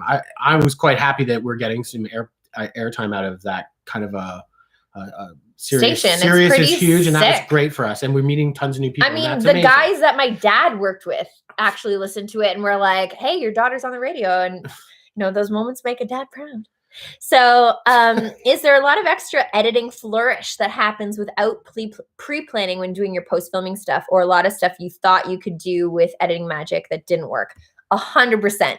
So for instance, the shots with the electricity when I'm on like the operating table, I knew specifically that I had a certain app, a certain plugin that worked really well with making it look realistic for electricity. Properly. I was like, I could figure this out. Yeah. The bathtub scene, for instance, of being in the gold, almost like an ocean of gold, was I had an inkling that I wanted to add some special effects to it, that because we filmed some wide shots of just the tub, just with black around me. And I'm like, I know I'm going to have to make the black kind of background a little more interesting. But I didn't know that I would actually be able to make it look like an ocean. I thought maybe I'll just make some like falling, like cool, like glitter coming down. But then I just kind of happened upon the right amount of effects mixed with the certain thing that I did, that I was like, okay, I'm going for it. I'm turning everything into look like I'm floating in an ocean. And that was an afterthought after we had it's a half and half thing. There's times where you're like, you have your image and you have it so well thought out that it's pretty easy. Like in Bystander, I was the one, I kind of came up with the idea of Sky jumping out the window and falling through the sky at the end. And I knew completely how we would do it. Like it was so easy for us to do it once. And it wasn't complicated. I just had it in my head and it was just like, boom. And then there's those days where it's like, you got this idea and you start shooting and then you see these other things. And then it's really just like post work where Sky gets in there and starts working and goes, oh, I should do this and this and this. And then it turns into a whole other thing. And that's where it becomes time consuming because it's experimenting as well, you know? So yeah. It's a half and half thing. Yeah. You'll go down one route and say, oh, I think I'm going to make this effect work. And you do 3 or 4 shots and you spend hours making them look the way you think they would look cool. And then you kind of look back and be like, maybe that's not the route. Yeah. Like the last night was the very last night of this video. I sort of had a meltdown. I've had a meltdown 2 nights in a row or 3 nights in a row. And there were not huge ones, but enough that like Sky was like, oh, okay, I got to rethink this a little bit. And one of them was I kind of made us recolor some stuff, or I didn't make us, but I complained enough till she decided to do it so that I wouldn't have such a meltdown. And and it wasn't like Sky had it was what she'd done was wrong. It was just different than what I pictured. And it was really, I was having real trouble connecting to the video as well. It was just a different vibe to me. And so the whole night, Sky went back through, had to do anything. She was going to be there anyways to an extent. Well, the truth is that I was finishing the edit for the video while Matt was working on the behind the scenes edit. So he's there looking at all the footage that I obviously had already gone through to make the final video edit. And he's finding like all these diamonds in the rough, right? Like shots that didn't make the cut of the video, or shots that he's seeing that look different once I've affected them and colored them. And I do it all the time. And he's actually the one to tell me, Sky, you got to stop looking through every single shot that you've ever taken and just edit the video. Because once you start looking through all the footage over and over again, that's why I said to you, I can never edit these behind the scenes videos because I'm the one I did the last 2 because Sky's so busy doing the videos, right? And I can't do it until after the video's out so that there's no regrets. I can't come at you with, oh my God, it's all here. Right. Because it's just new to me when I'm learning it then. But because I'm doing it for a couple days, I'm seeing stuff and it just keeps going by. And I'm like, I wish I could use this. I wish I could use this in the video. And I'm like, Matt, you have to calm down. There's so much good stuff that we filmed that we're not going to be able to fit all of it in a video. So that's why we need to make some extra behind the scenes for you guys, some extra live performance videos so you can see it all. But a good question, One Ball Wonder. We appreciate that. Okay, coming down from that. Acid Splash says, you are name dropping loads of bands I love and listen to all the time. How have I missed you guys for all this long? We never signed a label. We never signed to a label. That's the only problem is labels have money to like do advertising, to get a bigger platform, they have a wider reach. And we are stayed away from them. We were independent. We've been independent for 10 years. It's crazy. But we've done over 20 international tours. We've opened for some huge bands and played some really big festivals. And we've been lucky to have a beautiful family of diehards we call psychos, and they live in Cyco City with us. And welcome to the family. If you've never heard us before, hopefully you'll stay with us from now on.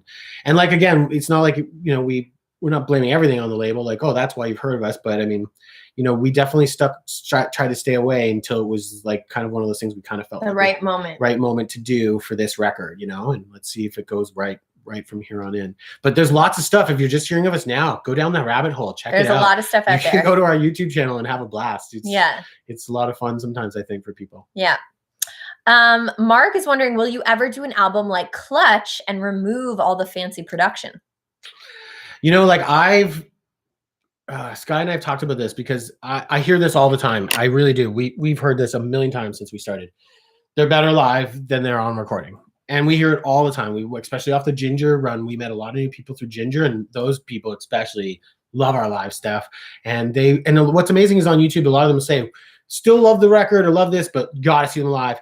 We've often talked of like, what are we doing different live than we are on the recording? How do we make that happen? And there is this thing of dumbing it down more. If we actually, that's what we are live. You actually see us. We're not a more elaborate. We're actually dumbed down. We're literally just guitar up, bass up, one vocal. Right. You don't have harmonies. No harmonies. Oscar and I sing everything instead of her doing some of this stuff. We don't have a lot of tracks backing us up. We don't play any vocal tracks. We just have the synthesizer stuff that goes on track sometimes.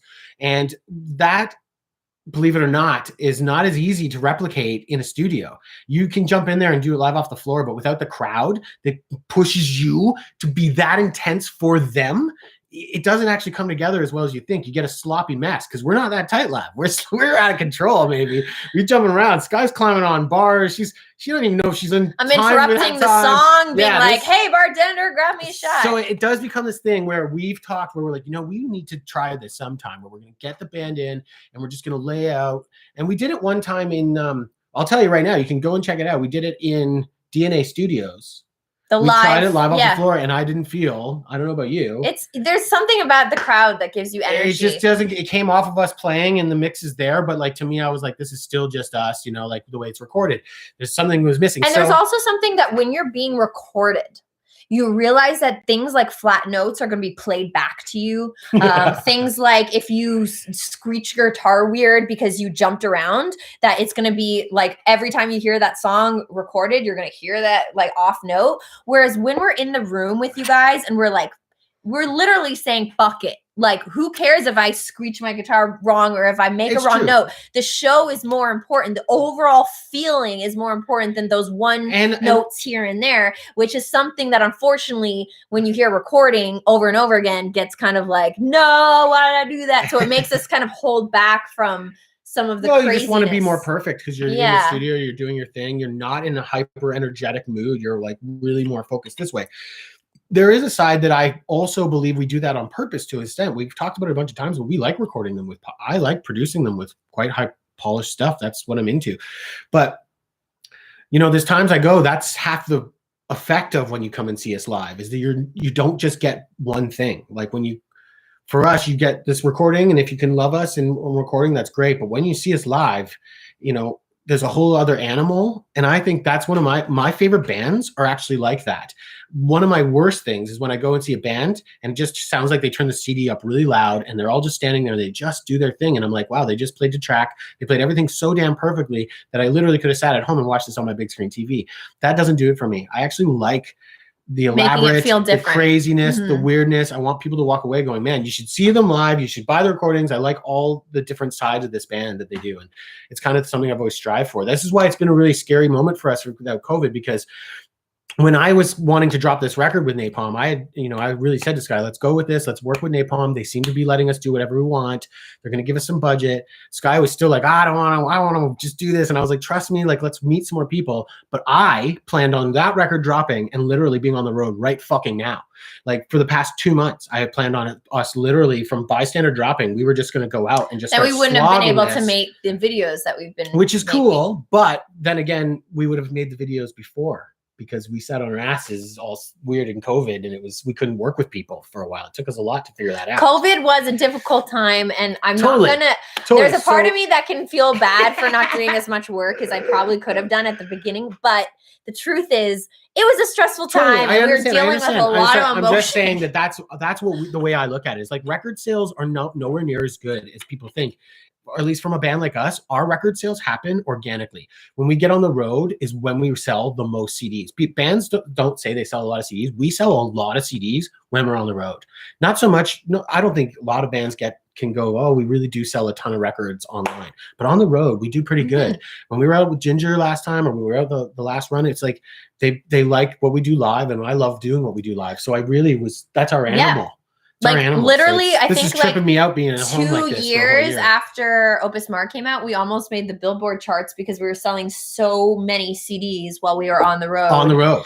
Uh, Billboard contacted us and went, "What's going on?" And we were Yeah. like, "We're just selling CDs on the road. This is Yeah. what we do." And it was really weird. It was really weird. Like we were like, why is Billboard contacting Yeah. us? But we were just selling so many every day on the road, and we had a big long tour that we And we were don't have a making dent. label. We don't have a label that took advantage of it and started running with it. We just went, whatever, let's just keep doing what we do. Yeah. And that's where our manager finally stepped in, was like, listen, guys, we got to start talking about this company and finding a company that wants to work with you guys. So that's why we're here doing what we do. So Noop again is asking if we ever went to Belgium and that they'd be happy to show us around. We have not played a show in Belgium, but we stopped in Belgium and we hung out at the dopest castle ever because we're huge freaks for castles anytime we're in Europe. The Walt Disney one.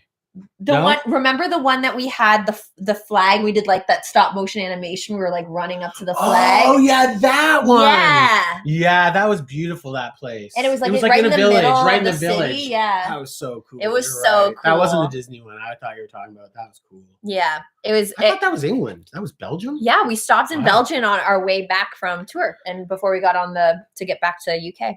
That was cool. It was a castle. cool castle. Yeah. Yeah. That was cool. I love Europe. I'm like just going castles. through. I'm catching up on some of the comments. Tell me. Yeah, Kat says, please sending tweets to your favorite radio station. It works. Kat would know. She works at a radio station. Yeah, Kat, thanks for the interview. I wasn't there, but I heard it went well. Yeah. Remember when Sky, when I grabbed Sky off Matt's shoulders? Steven. Nothing can compare to jumping up and down with Sky in the crowd doing Moon Mountains. I know, it's awesome. We have to come up with other things like that. That's what we're Yeah, about.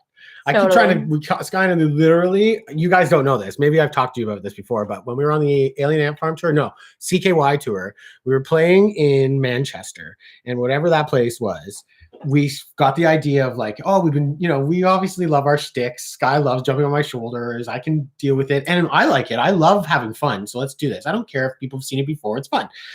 But we always want to try and do some stuff so different. So Sky and Oscar started talking about it, and Oscar's like, or Sky was like, why don't you get on my shoulders, Oscar? And Oscar's like, okay. So like during sound check, instead I was doing sound check, like you can see me on stage, I'm like doing my sound check, just shaking my head at these two, and like Sky's standing on the floor of this concert hall while the sound guy's looking at them like, what the fuck? And Oscar's trying to play bass, like bouncing on top of Sky's head, and Sky's just and I've got the bass like banging into my head while I'm holding Oscar on my shoulders. Needless to say, we were like, this isn't gonna work. So the difference is that when you play an instrument, you need both hands. Yeah. Whereas because I'm a vocalist, I could use one hand as my mic and the other hand to grab on to Matt or to keep myself balanced, right? Oscar was a little. Whereas when you're playing, you look like those blowing guys. You know, have you ever seen those guys? Like the guys that you put the wind on the machine and you know? Yeah. Look like that. They're just like running, like, whoa, this guy just, whoa. That was really funny. Oscar. Yeah. And then Teapot Fairy remembers climbing up on the boat during the Bristol gig, That which was so insane. Cool. I wish every venue I said to was Sky after that like gig, that I said to Sky after that gig, we have to get insurance for you. Like, we can't, this can't be like this. Like, if you fall, that's in trouble. At least life insurance so I can get something out of it, you know? Trozy actually, I thought maybe weighed more. And on top of it, because he plays drums, he needs to be behind his drum kit. Whereas Oscar could technically still play Have you his seen Oscar? parts. He's a stick. He could still play his parts while he's on my shoulder. That was my thought. But to be honest, it didn't really work. All we kept thinking was people could be wowed that this chick is carrying the dude. But once I saw it, I was like, nobody's gonna be wowed. Nobody's gonna be wowed. Just get down, get down, get down. This is more of a safety concern than anything. Yeah. Oh man! I saw the sound guy running after you. Like, he's like, what's happening? Oh man. Hello from Spain. Hi Antonio. Thanks for listening from Spain. Spain's so beautiful. We hope we can play there soon. That would be sick.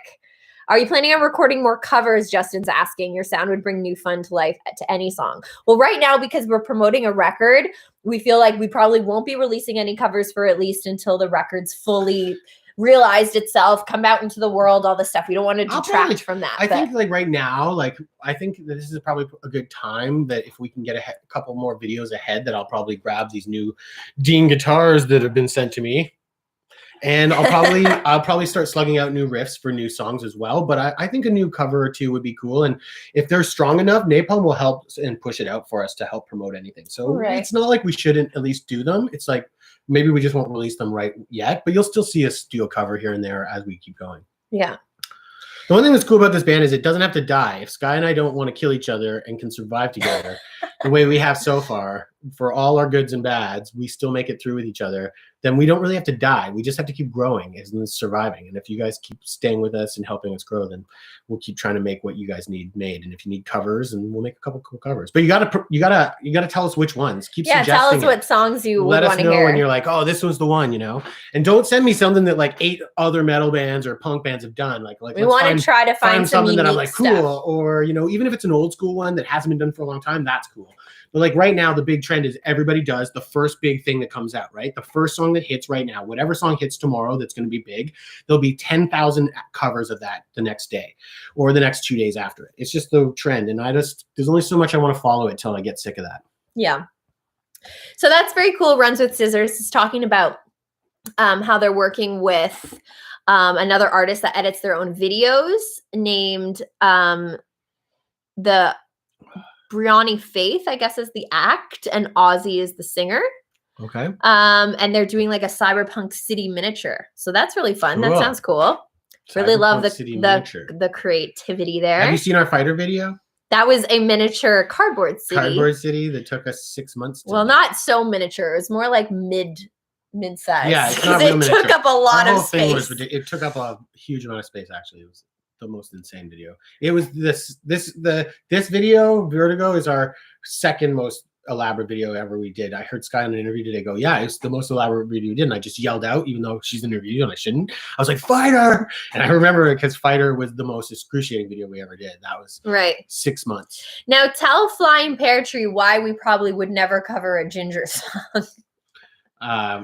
The only way I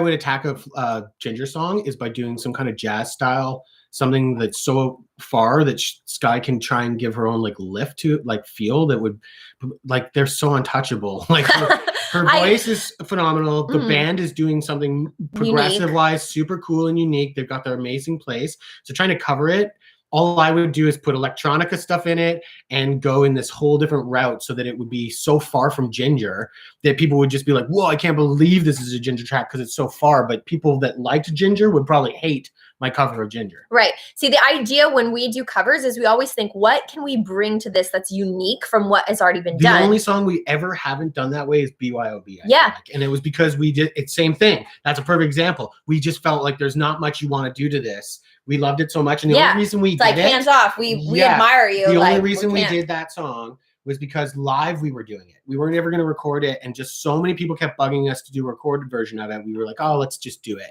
And even now, it's not as good as the original. It's good. Sky did a cool job, but we didn't do that much different to it. But like Ginger, I just don't feel like they've got their thing, like lots. I would have to go drastic or not at all. To me, it's about usually changing the vibe. So if it's like if a song that a dude sings, I can bring a different vibe because I have a more feminine voice. If it's a song that is dance hall and I do it more rock, that's like the Dua Lipa pop song, I can bring something new to the table. For Ginger, it's almost like it's so heavy already and so well performed that it's like, gonna live up. It's like it's not gonna be. What do we turn it into a pop song? That's what I said. I have to do it like jazz style. I'd have to be you know like, what I mean? You have to like, do something different with it.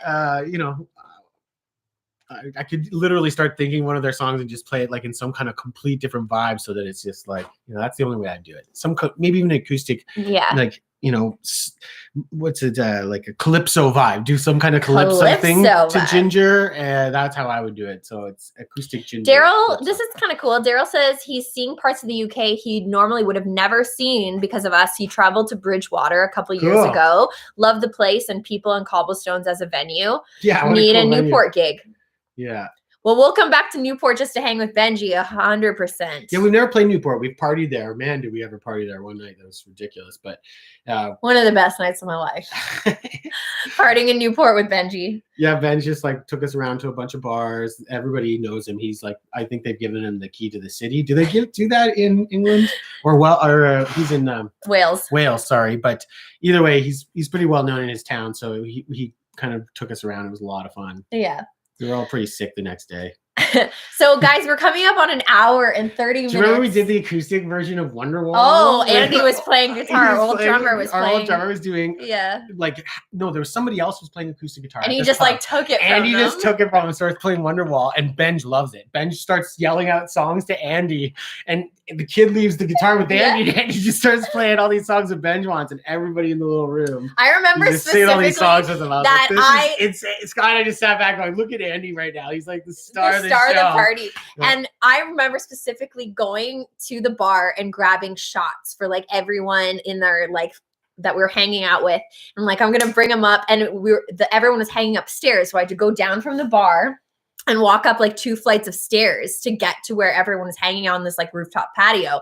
And I had this tray of like a ton of shots, and I spilled all of them because I couldn't make it all the way through all the people with the shots. I've never been a server in my life, so I don't know the skills on how to like juggle the tray, but I like lost like a lot of money in alcohol that night because I couldn't make it up the Good stairs. times though. Definitely want to come to Newport again. If you lived here, you'd realize that Newport is not impressive, but I get why you love that night, says Jenny. You know what? It's one of those things. It's about the people you're with at the end of the day. It's not just that. It's the grass is always greener. Like or you take for granted where you live. So it's like no matter what, it's really easy to be like, yeah, there's nothing good here. I lived here, or I've been around. I've seen all the shit parts. But from a perspective of us, where we're like, yeah, we live here. So when people come to Toronto and they're like, Toronto, man, this, that, I'm like, what the fuck? Like I like Toronto, but I don't see what you see at all. And that's because we see it all the time. So from our perspective, we walk into any new town. I don't care what kind of town it is or how small it is or how slummy it is. There's always something interesting. And that's what touring is always about. Yeah. Exposing yourself to new things. But yeah, I was going to say we're an hour 30 into this live stream. So I just wanted to do a quick I'm getting another drink then. I have to pee so bad. We'll switch places. So I want to do a recap. So today, obviously, we had a new single come out. I want to thank you guys for tuning in.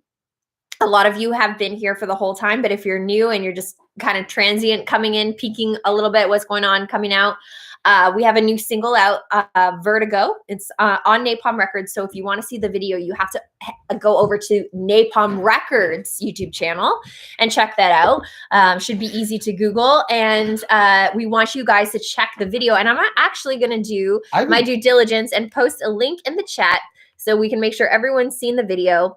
And there's a little checklist that I want you guys to do right now. I just posted in the chat.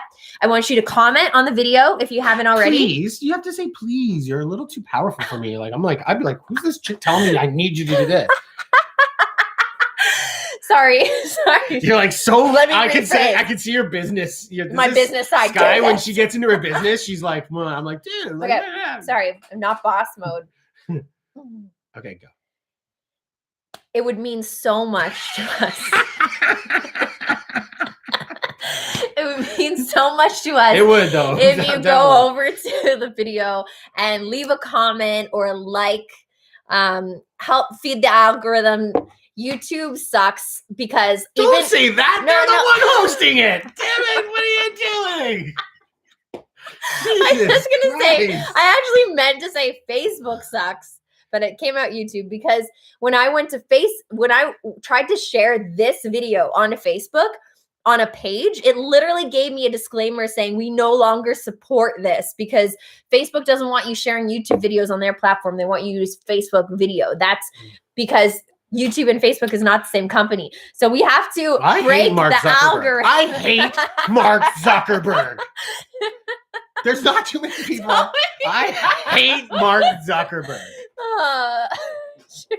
I think he's a jerk. I think he's I don't- evil human being that's just man. he knew what he was going to do this whole time. He was going to get us all sucked into this stupid platform that we all thought was cool that we can connect, and then he was going to rape us He's for just all gonna the money and throw all ads these at you ideas. and Add this and ads. add that, but you're not allowed this, but you're allowed that. You're not allowed this. You can't share I YouTube hate videos. Mark Zuckerberg. No boobs. Not allowed to show boobs. Hey, next thing we know is we wake up and we're banned from Facebook. Oh well. Anyway, join our Facebook group. I still hate Mark Zuckerberg. And if he's going to ban me over this, I'm going to turn it into a huge media storm. I will, that's my first priority. I will go back to my label and be like, this is your priority. You'll make us way bigger by fighting with Mark Zuckerberg than sending any song on the radio. Independent band won't wages war against Mark Zuckerberg. It's going to go real well for us. Okay, we gotta stop talking. I feel like maybe I should have stopped. Not gone too far. Extra glass of wine. So anyway, the long story short is the fact that we get certain problems with getting like that guy who literally came on. I'm sorry, I can't remember your screen name, but he was like, "How have I never heard of you before?" The reason is because of Mark Zuckerberg. We're not buying people to like us. We're literally trying to organically grow, which is really hard when all they want you to do is spend money on ads. So we're trying to do it organically. So organically means we need your help, which means if you could comment and like just message video. Mark Zuckerberg and say, Matt from Sumo Cyco says chicken wings and top hats. Everybody send Mark Zuckerberg Skinny knows I'm top hats and chicken wings to Mark Zuckerberg. Everybody should just do that. Post. Everybody go to Twitter. Chicken wings and top hats, or top hats and chicken wings. Mark Zuckerberg. Anyway, oh goodness. So the idea is to try to spread our video out today. We appreciate your support, guys. It sounds like you're losing your voice. You're like, the idea. I've been doing interviews for the last like 9 a.m. Yeah. I know. So anyway, sorry guys, but I have been talking a lot today. But yeah, so if you could share the Vertigo video and if you could comment, let us know your favorite part of the video, but make sure you do that on the Napalm video. It helps algorithms. Also, if you want to challenge any of those trolls on there, love that. Love seeing love winning over hate all the time. That's the best. And Flying Pear Cheeses, just send them your sexy calendar. We'll just address it. Dear Mark. Thanks, Rockstar Isis. Rockstar Isis says your video was awesome. Thank you. Thank you so much. You guys literally help us so much with getting the word out. We love you guys so much. Thank you for paying attention to our live stream. And while we're all here, I really don't need anybody messaging Mark Zuckerberg.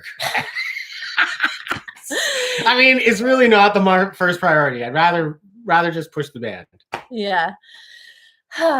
We put a lot of work into this single and this video, so we really want to see it get in front of those guys. Like, I'm sorry I forgot your screen name again, but the guy that was like, oh, I just found you guys. Like, these are the people that could potentially love what we have to offer, but just haven't been able to be exposed to it. And I've run across that so many times in my life where I've come across a band and be like, huh, why didn't I know about this? I could have been enjoying their music this whole time. That's what I was like about Enter Shikari. I literally didn't know who the crap in Canada, they're not so well known at all, barely.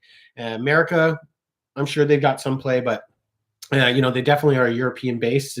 But I didn't hear them until Kerrang played Anesthetist. Anesthetist. One of the hardest words in the English language. And I was like, oh man, this is kind of cool. And it took a couple listens, and then I was like, whoa, where has this band been? Oh, they have like 4 other records before this. They've got like 6 years behind their belt that I didn't know, like it were more. And I was super stoked when I fell into that one. I just went all the way down the rabbit hole with those guys. I love that stuff. So to me, the reason why we push to get our songs out there isn't just, selfish as in like, I want to get more views and be able to tour more places. Cause that is the selfish side. I do want to be able to go to more places and, play more bigger gigs. That would be awesome. But it's also because I'm thinking of that person out there that may actually really connect and really actually have a connection that I've had with other bands where I'm like, man, like to me, it's so important to be able to be exposed to something that makes you feel good. So why not? I heard one interview where you shouted out the fans and saying you choose to connect with the fans to grow the band. It means a lot.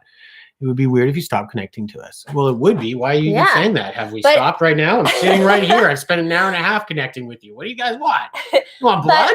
It is true. What do you think I've been doing? I've been working on sets for weeks. She's had me up ladders on the roof of the house. That's the weirdest idea she comes up with. I'll tell you this. This is connected. No. I'm saying that some people may not know this, but there is a stigma, especially from old school people in the industry, that think mystery is the way to get fans.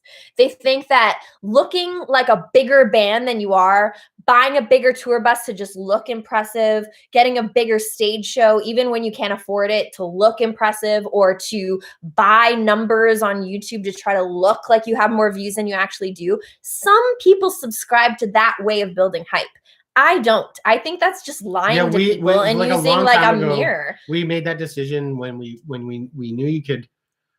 There's a lot of ways you can bullshit people to make your you numbers think that you so are much a bigger better, band. and we just learned a lot about it. We'll never know our own numbers properly. We won't know how to run our business properly if we fake it. And I'm like, I don't do that. We're always going to connect with you guys. I don't want to just pretend I'm some like big rock star and not be honest with the people that are on the ground's roots. We all go to the bathroom the same. We all show up to a show where maybe there's not as many people as you thought would be there, but the fact that you guys are there and actually supporting and being okay with that, that's what matters to me. Is like, I'll put on the fucking same show whether there's 30 people or 3,000 people. I don't care. Yeah. You know? And I think you don't have to be angry at her. She's just asking, or he. I can't remember if it was he or her, but you sound angry right now. Who? Just because we're just gonna stay connected. That was our goal. Is we're staying connected. We're staying connected, but I'm saying that that's a stigma that people in the industry think that you need to like fake it till you make it. Whereas, in a certain sense, yeah, I want to make my video look awesome, but I still did it all myself. I didn't have a here's the biggest crew of like 18 here's the people. biggest scam of that comment is when you hear the word "fake it till you make it." There ain't no making it really. The only making it is that one like 0.1% that like really the song goes, everything goes completely right, which is very small. It's so small in the percentage. The real making it is just surviving in music industry. The fact that every single year or every year you can go out on tour, or every couple years you can get a record together and keep doing it and surviving with your fans. That's the key to that comment. It's not going fake it till you make it. It's like, there's no making it. The amount of artists that had good records and still didn't actually make it, that really didn't finish stuff. You go ask where the bands, some of these bands members have gone to, they it's all about survival for us. So I don't have that fake it till you make it thing. I need to know every number. I need to know every fan and family member in Cyco that wants to be part of our little project that just keeps surviving. And that's the that to me is the way you survive. Yeah. We've done over 10 years doing it this way. And yeah. I know bands that have had way bigger singles, bands that have done way more, like gone so much bigger, and they've already dissolved before us because they didn't have the business part of learning how it's more important to connect with people and just have that nice connection. Then they were just so stoked their song did so well, but they didn't know how to figure out how to connect with people properly. There's some times that people look at the likes on a video and they think of a number going up and they don't think of the real people behind that. And when you go on the road and you actually meet and see your faces, find the real numbers, and you hang out on live streams like this, you really realize that behind every number tick that people look as statistic is a person that is real and has real emotions and connects to music because of a personal feeling and not just because, it's a statistic. And that's always been really important to me. Sorry to interrupt. Jenny's talking about the concert she went to with 50 people in a basement. That was the Retro Bar in Manchester. Yeah. If I'm correct. It was one of the first times we ever played Manchester. Yeah. And it had a big pillar right in the center. So you couldn't see anybody? It felt like Sky was singing into the pillar. Yeah. But that's part of the experience. It's just going out there and connecting with everybody. We had a blast. That was your brother was on the tour, and that was the night that Cam was wearing all of our merch. But he was wearing that little small girl rock vest. I think we only had like small vests left, but he still put it on to try to sell it. So and he had like every necklace on, every single piece of accessory he could put on to try to sell the merch. It was awesome. Yeah. Good times. Cam got us through that one. He helped get us through big time. Yeah, but he got car sick a lot. Yeah, pull over, Maddie. Especially in Europe when we were in Italy area. Yeah. In the hills. He was like, what? But wow, what a beautiful trip. That was crazy. Yeah. Awesome. Crawford Arms gig and MK. Cam's still there selling, baby. Yeah. Nice, Cam. You're still with us.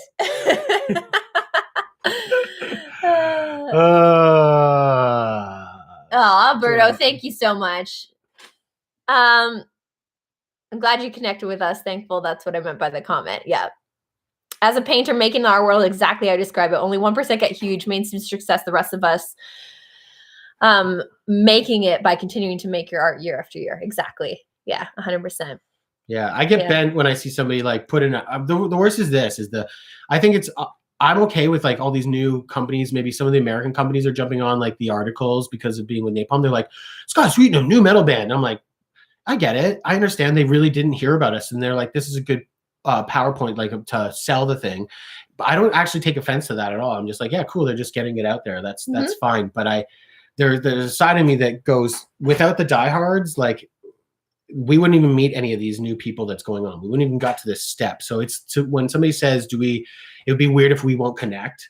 In the end, I just think it'd be weird for us not to connect. So yeah, we need it too. Yeah, especially through I don't this think we're a band time anymore if we can't connect with you people. Like especially through, I mean, COVID has made us realize how important than ever it is to us to connect with people. And what's the worst is we actually feel guilty that we're not connecting enough. There's times we want to be online. We actually like this. This is fun. Yeah. For the past 2 hours, we've sat around, we've chatted with people and friends, some of the family, people we know. We're answering questions we want to answer. We're having fun and we're laughing and we're reminiscing about times that we had great experiences with you, with some of the people here. Yeah. And we wish we could do this almost every other day, practically. I said last time, I think we did 2 of them in a row, didn't we? Like the day and then the next day. Like it'd be fun if we could do this tomorrow. I don't know, maybe I'll jump online quickly. Who knows? But it's not easy because of our schedule right now. So I'd like to think that once we get even more ahead, that we'll be online even more once we can, get ourselves a little bit more ahead, Yeah. We got a bunch of new material coming for you, though. Don't forget that. We got lots Ron says if it wasn't for Benji and Skindred that he wouldn't have found us. So that's if it cool wasn't too. for Benji, we wouldn't be a band. Yeah. Sky would not have started this without being inspired by that band. Listening to Babylon was the only record that was out by them at the time. It connected us too as well. I don't know if people realize not only did it inspire me to start a band, but it was the first thing after I hadn't seen Matt for an entire year of my life. And then the first thing he does is be like, oh, you got to check out this band. And I'm like, that's kind of like you see someone for the first time and you're like, hey, nice to see you again. And all they're like is check out this band. And you're like, okay, it must be a fucking really good band. I was very optimistic that you would be like, you got to hear this band. Like, because I'd only fallen into them in that year. And because I was a Dub War fan and I never knew that there was another project after Dub War. And when I heard Skindred, it was actually Darren Dumas, a friend, Mr. D, one of my good friends. He was the one that showed me it. And I was like, oh my God. And I showed Sky. And then Sky literally called me a couple weeks later and was like, we have to start something that is in this vein. And we don't want to rip them off, but I want to be the girl version of this. And I was like, fuck, that's great. So without them, we wouldn't even be here. So. Yeah. And that's why we give them so much props. And I hope they never hate us for it. I always say that, Sky. Yeah. Because I know what it's like to feel like we're not that big of a band, but I see the bands that are a little smaller than us that are already kind of following some of the things we do. Nobody's stupid. The world's so tight. So you kind of see the bands that kind of picked up their tricks from us just as much as we picked up tricks from other bands. And I've always said to any band that wants to pick up tricks from us, you can do it all you want. Just don't do it while you're on tour with us. That's pretty rude. And that's the same trick I learned from Benji. Benji said that to me personally because I came to him and was like, hey, listen, I love how much you've been a brother to us. You took us under your wing. You worked on the song with us. I hope you never feel like we're stepping on your toes. We're actually trying to inspire more people to like this kind of music and thus would go back to Skindred and go, this is where it all came from. And Ben said, if it was a dude doing this and didn't have a different flavor in some ways, I might have a problem, but you guys are definitely trying to do it your own way and that works and it helps. He's like, it helps the community. It's interesting for metal not to just be this way. He's like, I love it. He's like, but do me a favor. If you're going to take my antics or you're going to work some stuff, never do it on tour with me. Never. He's like, tell other bands that. He's like, you do that, you're just done. You'll never tour with that band again. I was like, that makes complete sense. And so to this day, I've always, said the same thing to when I went with some of our ridiculous antics that I find. I see more bands kind of coming up with some ideas where I'm like, I feel like that band toured with us last year or the year before, and now they're doing some of the stuff that they may have seen us do, and I'm like, totally fine, and thank God they didn't do it with us. But yeah. We almost went on tour with them. but yeah, Skindred, we never actually toured properly with those guys because of a canceled tour because of visa problems. We did play with them. I mean, we did the festival with them, Hammerfest, and Benji got on stage and rocked with Sky. And there's a video somewhere on YouTube of the show, of the song, of doing the and also and going sick. It was going great. to Skindred shows and being able to see the Jacoby parts from I mean, Morning. And Benji's Skindred's had them, had her up on stage and done Morning 3 or 4 multiple times. You know? Thank you guys for the encouragement to go pee. I appreciate that in the comments. Your video aesthetic reminds me of the mid 2000s stuff, which is cool. Is it intentional? It's just me. It's definitely intentional. I've been collecting stuff since that age, and that is the nostalgic age for me. I mean, early 2000s, late 90s is when I think when everyone goes from a child to like a teen in that kind of like early teenager years, I feel is like such an impactful time for anyone, where your influences of like what music you like or what shows or movies came out at that time really, I think, stays with you the rest of your life. And so I feel like sometimes I love to go back there because it reminds me of that nostalgia of being a kid, I guess. I felt lonely for years when I dared complaining. Everyone said it was not a big deal. Now they're crying. yeah, it's that's true. What's happened.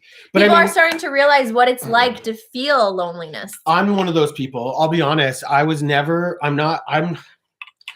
sympathetic to people that have depression. My mother has depression issues majorly. She lost her husband years ago and went into alcohol. And so she got diagnosed with bipolar and had some issues. But so I'm one of those guys that is pretty sympathetic about the depression and what people go through. But I also do believe, watching my mother, watching stuff, I know Sky runs into it sometimes, especially in COVID. I wasn't that person that had as many depression issues. I think when I was like 18, maybe I ran through some stuff when my dad died. But I found some weird enlightenment and got out of that pretty quick. And I've always been real stable up until COVID hit. And COVID took away stuff that I was stable. I was used to, like, we run a business, we live a lifestyle. I don't have a day job. My day job is getting out there and touring this band, working all this stuff. And all of a sudden it was all gone. So I realized what it felt like to be lonely and what it felt to lose things and not have something I expected or wanted to go my way or whatever it was, put me in a place where I couldn't get out completely. And I was stuck there. I was really stuck there. And I know what it feels like. So it's a shame to see that, but your comment's not wrong. A lot of people can pass that by because it's easy to say it's an illness and a disease, but it's not easy to diagnose. You know, anybody can just say that, but there's no real tests. Not as easy to test. Doctors just say this, that, and the other. And there's so many elements that factor into it, right? Totally. So, but I feel for you, but try to look at the world right now that although COVID sucked what it's done, it's also opened a lot of people's brains to like, hey, it's not that easy for anybody. And no matter how good it is, it's like, no matter how good the house is, no matter how good the car is, no matter how good the money is, no matter how good the business is, no matter how good the touring is, your brain can still get into a bad place. And we completely understand for you. I feel for you. You can feel like messaging me personally anytime you get into a dark place. It might take me a little bit to get back. I'm usually a day or two sometimes because I'm not the best on it, but I will always try to respond and be there for anybody that needs it. Yeah. Best I got. Yeah. And I think that it goes back to like, for me, when COVID hit, it was like, it ripped away that whole idea of getting out there and touring and doing some of the stuff I loved. And it's been a struggle up until this release cycle, because now that we're so back into releasing music and releasing and doing these chats and things, like, it's really helped us to even release music. And there's discussions we've had about like, why don't we just wait until COVID's over so we can properly tour this record properly? And we were like, we'll go crazy. Like we can't do wait any longer, even if it doesn't work. If this doesn't work because we can't tour, we'd rather make another fucking record and then stay cooped up and not get something out. We were ready to kill each other almost. Not in a bad way, but it was like we were just the only ones to look at. You know, you kill anybody when you get to that place where you're just so crazy. Not literally. Let's just make that. I mean mentally, where you're just like for the past 2 days, I feel like I've killed Sky mentally over like, oh no, this isn't right. This isn't right. We gotta fix this. We gotta do this. I can be very passionate if anybody's noticed. Yeah, he's a very passionate man in more ways than one. And I'll just leave that there. Anyway. Kat's out there too. Kat's awesome. I just did an interview with her, and she's a great radio host. And if you guys also want to look for support in the Cyco City community on our Facebook group, there's so many good people. Hey, James, right? Hey, James. Good to see you, buddy. Yes, Michelle, it will be available until the 19th. So yeah, don't feel stressed about that. This Acid Splash is wondering if there's going to be more singles before the album drops. There's going to be one more, like a couple days before the album drops. So you have that. Of course, it will be available to buy after the album drops. Well, the just bundles, so you guys know, not all the bundles, but feel free to support if you can't support before, and the CDs. Feel free to buy it after. Yeah. I understand, Steven. I've seen you commenting back to people when people say what happened. It's a shame that they can't do their Google search on their own, but I appreciate you educating people.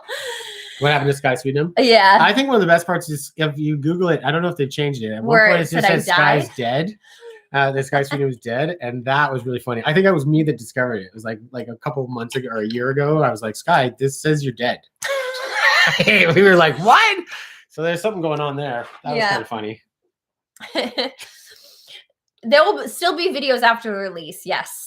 Oh yeah. So business plan wise, we are trying to do as many as we can. And especially as we're stuck until we can tour, we'll just keep making videos until we get called. So that's why half the time we're not online until a day like this where we get a day of rest, where we finally got the video out and we can take 2 days to breathe. And now we're going to go in 2 days, we're going to go right back to making another one.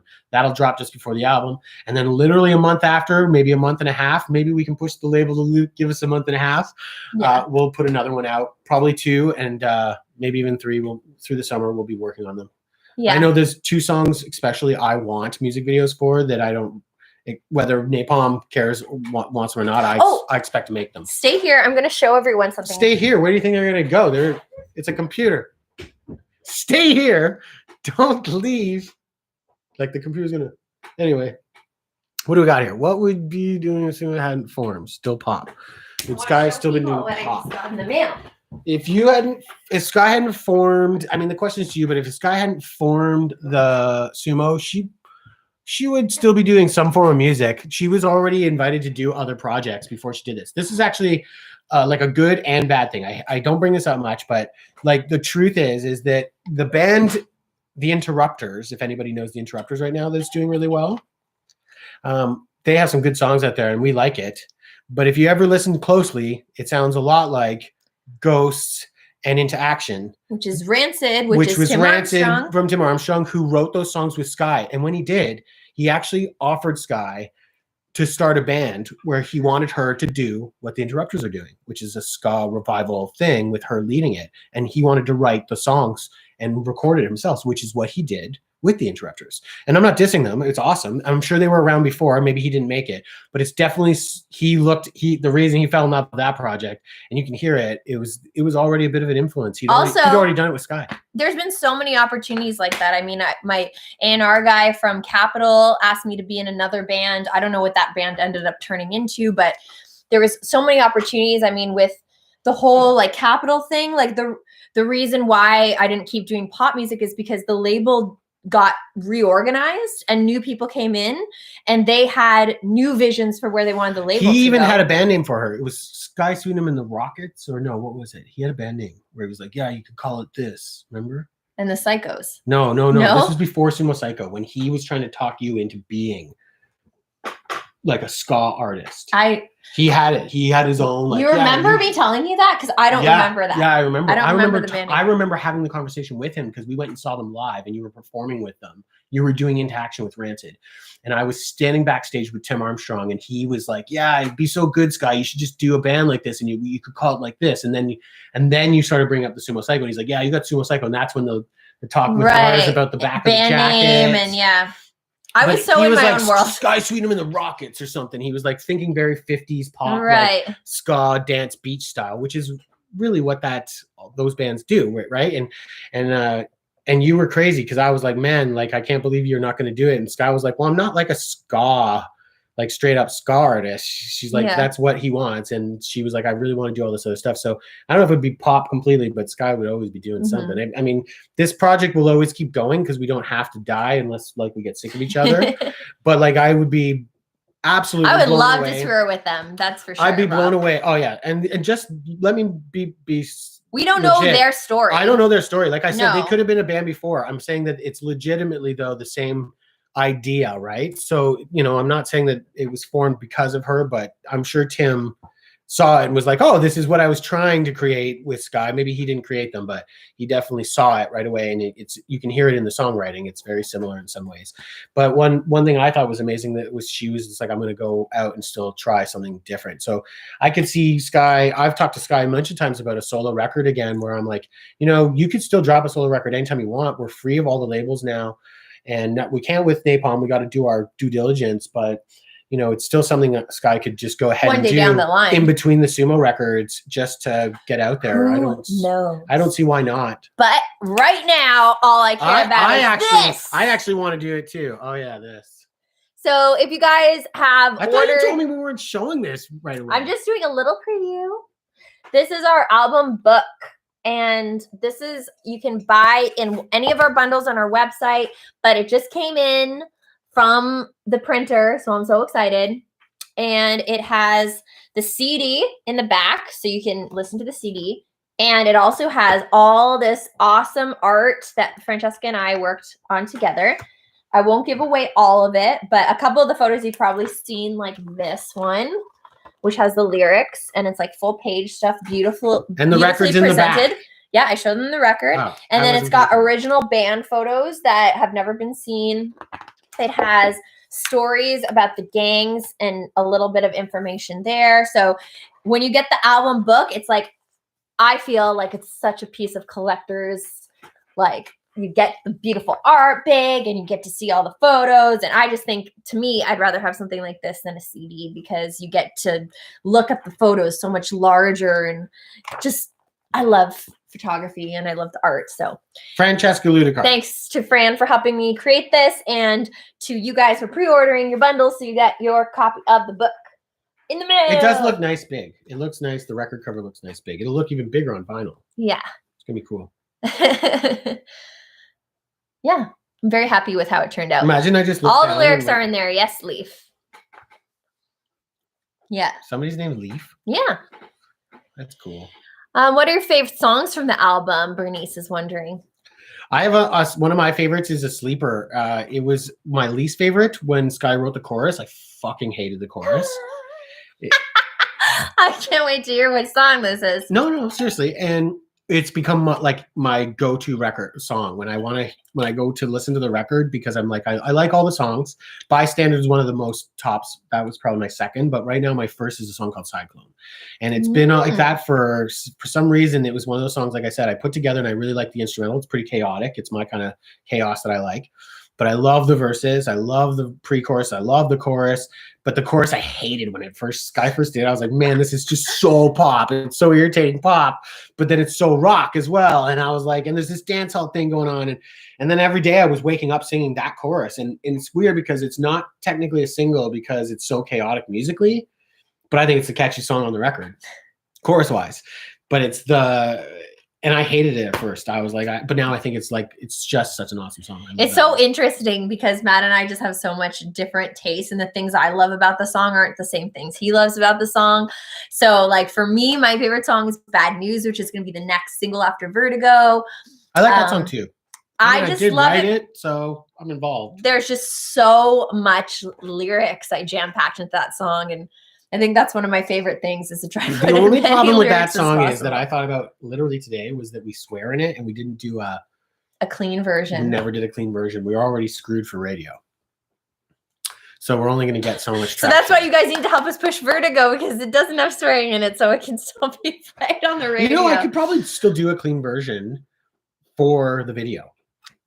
Maybe. If I have a month. Yeah. I could do that. We'd have to remaster it. Yeah. But it's something I didn't think about. Yeah. She says, get off this motherfucking plane. Yeah. Yeah. You fucking, what the fuck's But I really like that song too. I think it's great. Awesome. Yeah. Well, you guys, it's been 2 hours that we've been hanging out with Power you and guys. Control. That's another one. That's a really good one. on If you guys have any last minute questions you want to get in before we leave, now is the time. Why? What are we doing? I feel like we could just keep hanging out here all day. Yeah, you guys in for I another have another bottle of wine. No, I'm just joking. I probably shouldn't drink this much in the daytime. You know what happens when you start drinking at 3 o'clock? You don't see 8 o'clock. 8 o'clock, you're out. Oh man, we're not supposed to leave our house anyway. Yeah, so like I'm literally was told from our government to don't leave the house. Like, what am I supposed to do? Yeah, the video's done. We got other videos to do. Hey, can I tell them my one thing with this? Oh, Sky's tripping. So Sky, okay, wait, no, let me tell it. I tell better stories. You do? No, okay, go ahead. Okay, so every album release, you know, there's a lot of things. I'll just preface this. There's a lot of things that have to be organized, looked over, planned. You have to think about, you know, even getting through this book of coming up with all these photo shoots, all the different days we had to get together, the wardrobe, getting Francesca to do all these cool lyric things, effects, and making it all work. That there's bound to be one thing that slips through the cracks when you have so much to think about and you're constantly being working. And the one thing that bugs me that is with this book is on the back, you see the track listing, right? Same order of the songs, everything. But it has a side 1 and a side 2. Whereas a CD, if you know CDs don't have a side 1 or side 2, it's vinyl that has a side 1 and a side 2. So technically, this is the There's lineup. There's gonna be some guys that think they're funny. They're gonna be like, "Oh, this book's really cool. Where's side 2? Damn it! All the songs are on the CD, obviously, but I didn't mean to write side 1 or side 2. That was meant for the vinyl version of the art, which has a side 1 and a side 2. So technically, when you get the book, it's gonna say the same order of the songs, but there's just this thing that says side 1 and side 2 that I'm just like, oh, I didn't check that one thing on the book and they all got printed with side 1 and side 2. So don't hate me. If you get the book, it's still beautiful art. The whole thing is perfect except for this one little James, I got your text. I'll get back to you soon. That says side 1 and side 2. So will you guys, it's not a 2-sided CD. Like you said, Woke Santa, and that's what everyone's going to say. Everyone's going to be like, there's no second side to CD. But I'm just saying, I'm sorry. It was a typo. It was an overlook. It's not, you know what? If you hadn't even said it, this is what I was saying to you. Give me that for a second. I said to her when she showed me, I was like, because I don't, what's the word? We've been hanging out for what, 17 years or something? Yeah. We like to push each other's buttons sometimes where, you know, you can just get a little bit under the skin just to kind of like, oh, told you so. Happens a little bit, nothing major. But like there's Sky's very controlling. Sky has to have everything her way practically. And I'm cool with it until I'm not cool with it. And I'm like, hey, this is all her. This is like, she has these ideas. I'm like, run with it. So I don't even proofread this stuff. I don't even see what's even in this half the time. If you asked him what's in this book, he would not be able to tell you. No clue. This is Sky's world and she loves it. And Francesca, who helps I see people asking about the quiz. No clue. I've never taken it. I'm sorry. I've taken it. Sky loves it. So does the rest of the band, but I'm kind of just in my own world. I'm just a little bit of a geek that way. But she kills these kind of, yeah, like, I mean, they're... Pick your poison, guys. And just so you know, there's a treasure hunt that isn't announced, but is actually in this book. So if you can tell me... See, I don't know anything. Tell me, once you get this book, if you know, if you can find the treasures. Treasure hunt. Mm-hmm. And there's treasures in here, right? Of course. So I lost my train of thought. I had something I was going to say. So I'm controlling and I do everything. Yeah. Right. Oh yeah. So with the controlling part, you know, I don't really go, hey Scott, I say, make sure you proofread things, make sure you do this, and she's like always going over it because we're getting this sent away, we're getting it made, we're getting it shipped back. It's not like something goes wrong. You can't just ship 300 copies, 400 copies back somewhere and be like, hey, fix this. You can't do that. So when things like this arrive, it's an interesting moment of opening the box. Yeah. So when they arrived, Sky was asleep, and I pulled all these boxes into the house and was like, "Hey, check all this out." And then Sky, "Oh yeah, you got up and you helped me." And we were like, "Oh, it's the book. Let's open it up." And I was like, "Oh, it looks really good." I was like, "I hope there's nothing wrong with it." Like that's what I said, and I was just making jokes. And she walks into the kitchen, and there's silence. I'm not looking through the book. I know it's probably cool. I think it's good. I trust her. Then I hear, "Damn it! Fuck!" She comes walking through the living room like, "Damn it! Damn it! Damn it!" Like just like I'm like, "What?" She's like, "I have 400 copies of a book that says side 2." I was killing myself going, "Dude, I mean, so what? It just says side 2. That's the worst thing. Then we're that could all happen good. in your Like, day. Then it that's was so fun, but man, it was like it tormented her all day. It was actually quite funny to watch. That was my long story. Everything else I've pre-read. Every lyric, every text is perfect except side 2. Somebody's gonna be like this. They're gonna go through the book and they'll be like, dun, dun, dun. They'll close it and be like, "What? Side 2? Where's that? What does that mean? Where's that other side gone?" I'm gonna get another drink. Oh man! But like I said, the content, it's hardcover. We've never done a hardcover book. There's just all the lyrics so you can read them rather than straining your eyes on the small copy of the CD. It has all of our different gangs in here. It has all of the pinups. I mean, there's exclusive stuff, guys. You're definitely going to want to get a copy. So, like I said, there's only, I think it's 350 copies that are available in all total. So all your member bundles will come with these. Your collect them all bundle will come with these. If you buy the book individually, it will come with this. Like I said, I showed you it has the CD in the back, so you can. It will be a rare edition. Could you imagine? It's very rare. Can you imagine if for some reason? And we're gonna sign them. If you guys get a copy, are you okay? You think it's okay if we sign the front or back? Maybe we should write. We should sign over side 2. Maybe we should just cross out side 2 and then just sign my name right over the top of it. Street over side 2. You should do that to all 300 copies. That's great. Have anyone asked you to change the way you do things in any way? By the way, I mean the videos, promotion, etc. No, the only thing that they've asked us, the only thing right from the start, was that they wanted to change gears on which song was dropped first. That was the only real change that we ever developed with them, which we thought we were going to go with Vertigo, and that was a year ago or more, or whatever. Not now, because I'm not sure, but you said it wasn't a full year. But that was the only real thing they did discuss with us. They felt that they wanted to try and gain a little bit more traction and find out if people were even interested in us before they try to push Vertigo, because they know it was more of a commercial song for radio. And that was the only thing. Like, I don't have much more to hide or there's nothing to hide, but like, there's not much more to say. They really, I actually love working with them because we worked with Capitol Records, and it's like, you kind of have this regiment, and I've worked with even distribution companies, and there's nothing better than when you're just doing what you want to do and how you want to do it. And when we talked to some of the other labels in the past couple of years, there was all asks of change in some way. Oh, can they do this? Could they change this? Could they try this?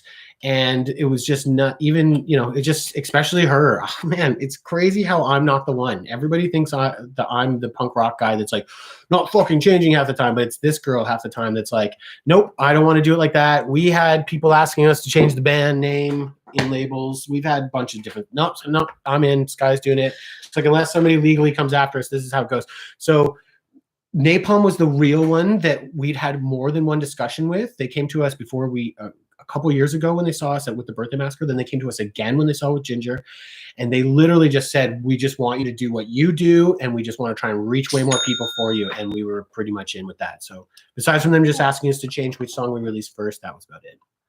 Well, I see a lot of you commenting that maybe on the inside would work. And Daniel, if you're on the live stream, another purchase of the photo book just came through. So thanks. Thank you. Thank you. What do you guys think instead of signing the front cover? Stuff.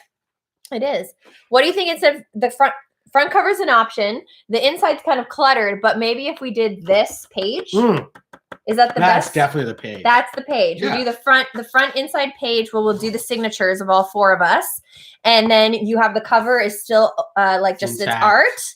and then you're not getting something that's kind of like distracted over the pattern, and it's That's a full the white page. page. That's You a decide. boring page. You You guys shouldn't cool with that? it's That's almost the like it was page. meant Everyone's for like, the page. If we were smart, we would have printed our That's why signatures there. That's why I left it we would white. have to sign 300 of them. So it's easy to do with black Sharpie. See, That's fine. We'll be good. Side over the side. One white side, page two. is thumbs side, up. perfect. Okay, everyone's That's the page. Everybody's saying that's the page. Okay. I say inside on the white page. On the white page. White page. Cool. Thanks, We're guys. good. White page it is. This is awesome. I love these powwows. It's a good way to get feedback. Right Just so away. you know, we're gonna do something even more incredible next time. When there's times I just wanna bounce songs off you before we're even done them, and we've never been able to do that. And I feel like that's gonna be the next. It's gonna be the next movement eventually for us when we start recording again and doing some stuff. Is bouncing ideas off you. And if you're like, we love this, then we're gonna keep running with it. And if you're like, nah, then I'm just gonna throw them in the fucking garbage. I think that's cool because then it's like you're really helping us build it. Acid Splash, the rookie bundles don't come with a CD. The only way that they come with the music is on the USBs that come with those bundles. If you want to upgrade to the member bundle, that comes with that book. So, and if you have any issues with the store or anything you've purchased, or if you've changed your address, or if you want to upgrade your order, just message the store at sumocyco.com on email, and we'll get back to you. Ian Shaw, our agent's online. Hi. Cheers, Ian. Love you, Ian. Cheers, buddy. Hope you're doing okay. I hope you're getting some shows happening now. I know in UK they've got more vaccinations than we have here in Canada. Yeah, so. we just got, I don't know if you know, Ian, but we just got locked down this morning. It's against the law for us to leave our house again for a month unless we have to go shopping. Yeah. So anyways, everybody else seems to be doing okay in COVID. We're going to Okay. Oh, I've got a good question for these guys. Ian Shaw's our agent, just so you guys know why we're talking to him through here. We love him. So I got a good question for everyone. So when we drop the album, when we do our live stream, like Paul was saying, would you want to do a listening party track by track? We could do something like that. Do you guys think that's a good idea? Like, so what happens? Like, would it work? We'd put on the record here and just like in the house, so it wouldn't sound as amazing. It would sound, you'd hear it just like the way you'd hear our voices, or do we do it through some kind of online? Well, what I would do is I would encourage everyone to listen along. So we'd have to do like one of those things where everybody hits play at once. Yeah, we have like a countdown. It's like dun, 4, 3, 2, 1, and then you hit on one, or do you hit on and like just one go? So hit on one. So 1, 2, 3. No, 4, 3, 2, 1. So we do it like that, and then everybody starts listening to the record. Yeah, and you're a little late by a tiny bit. Yeah, and then we turn our volume just really low so people can hear our voices over top of the music a lot, right? So we'll have to talk about this. We'll have what?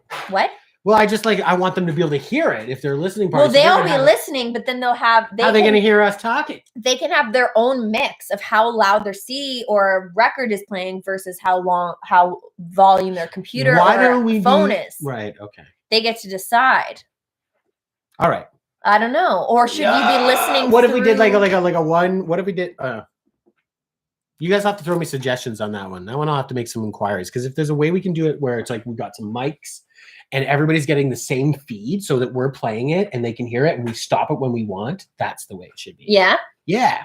But they got a good feed, like the way you see a broadcast. Right, because some of them might not have the record in their possession. Might not even be in their possession by then. Okay. Depending on the mail. Yeah, the mail sometimes certain takes ways longer. Things go, you know. Yeah. Okay. We'd have to, but I don't know how to do that. I'll have to do. A lot of people are saying Twitch. Like you have to download like a proper streaming platform that'll like you'll be able to do that with, right? Yeah. Okay. I think we've found that out. Get Trozy on it. Yeah, Trozy knows. Chewy says. Trozy wasn't alive as far as I knew up until like 4 days. I called. I'm the kind of like text. But 5 texts in, I started calling. WhatsApp.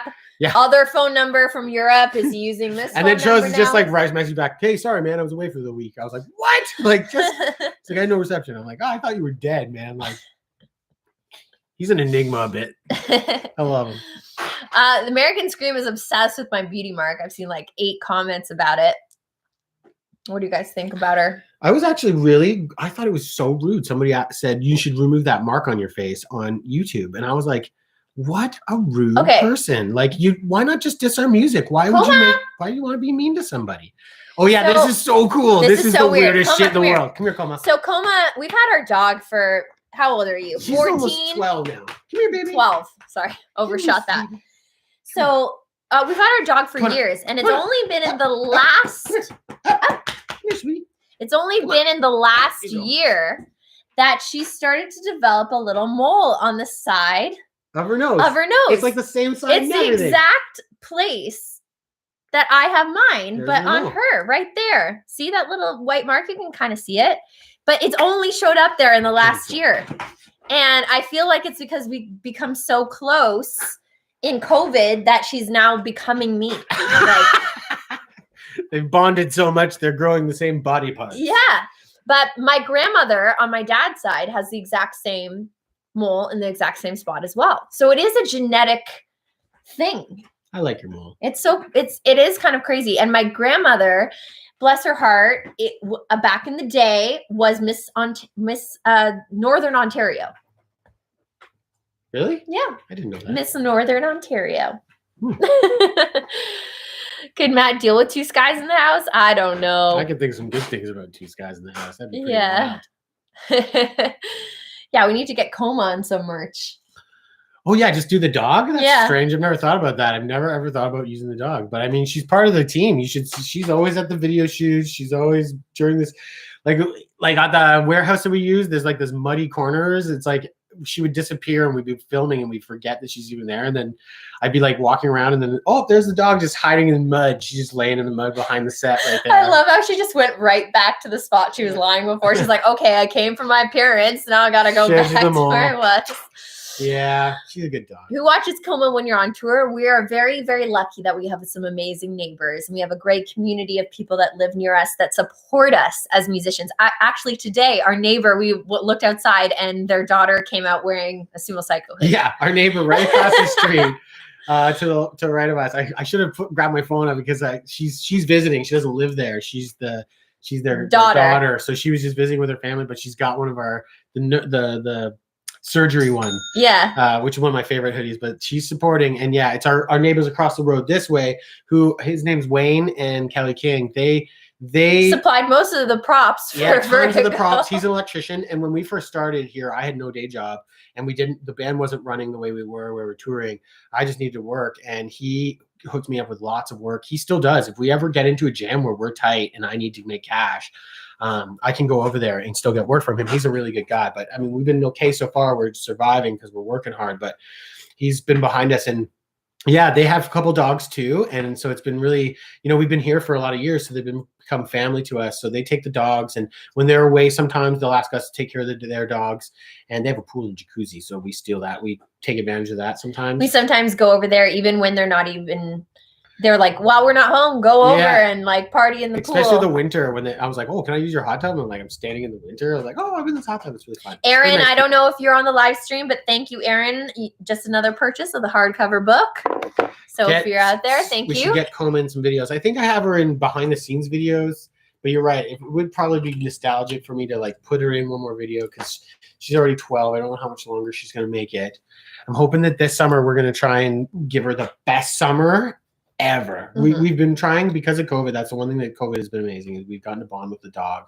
Like we've always been tight with her. We had 2 other dogs. They've passed over age, but she's been such a pleasure. And we've had just a great time this year because she won't look, because we've been on tour a lot. She's gotten used to living over at the other house. Sometimes she comes back and forth. She gets used to us being gone, but because when we come home, she just latches on when we're home, but we're only home sometimes for 2 months, but being home, like for this past year, she's just, it doesn't matter where you're going. If you're going to get a coffee at Tim Hortons, she's got to be with you. She's got to be in the car with you every single moment. It's cool. She's been a lot of fun. So yeah.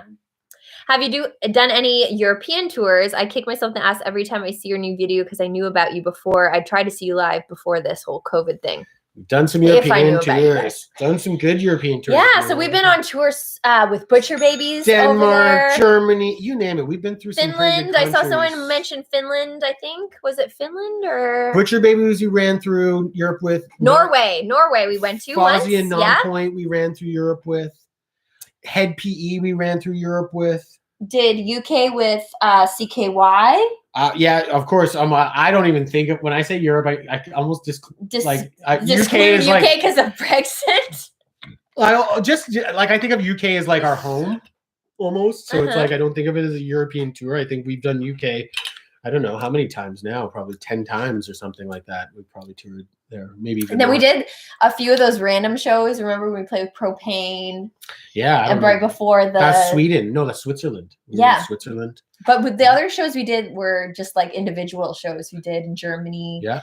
We've been in Italy, Vienna. One of the best ones was when we went out with the Butcher Babies. They had a great run of venues. They found some of our agent found just some of the coolest venues to put us in. Steven, thank you for buying the book. I don't know if you're watching, but appreciate the order. And we went to this incredible place that if anybody has a few minutes and wants to Google it and learn about it, is in Denmark. There's a place called, was it Denmark? Yes. Where it's called Free Christiania. Free Christiania.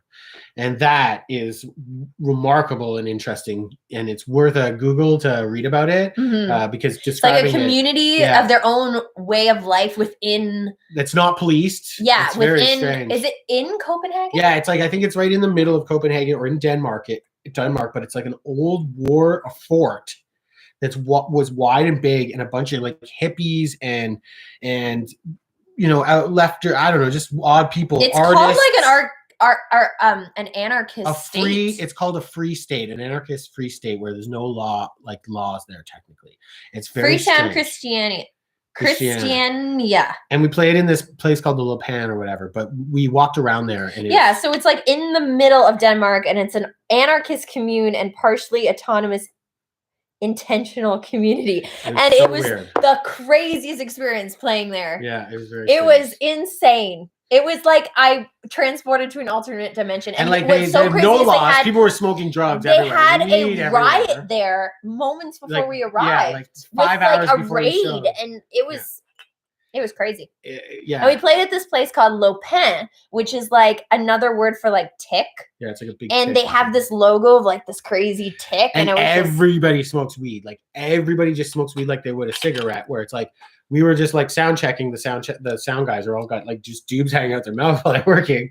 And like I get it, we're all legal, but this is like very like the cook is in the back at this restaurant making meals for all the band, and he's got this big joint hanging out of his mouth. It was just weird. It was just the weirdest place. It was really strange. And everybody outside had these weird masks. Yeah, because they didn't want to be seen because it was for selling all these weird drugs, and they were doing all this stuff that's under this. I read these like posters on the wall saying that you're allowed to do any type of like marijuana or like mushrooms, but you couldn't do any hard drugs or you were banned from the community. So it was like an amazing skate ramp. There's this just skate park. They had so much weird stuff. It was and they only had two entrances. One entrance on one end, it was like going into a park. And then on the other end, it was you leave the park, but it was this one, and everybody lived there. And they had these weird tents. People were just living in tents. It was just strange. It was really weird. Lots of cool stuff when you're on tour, that's for sure. Yeah, you realize the world is a lot bigger than you think, and there's a lot more things happening all the time that you're not even told about. It's pretty wild. Ordered with my real name. One of those said here, this will mean that you guys have literally half of my CD changer in my car. Awesome, Melvin. That's sick. If your CD changer has 6 CDs, then we are half of it by having 3 out. Do you guys have any traditions or rituals before a show? No.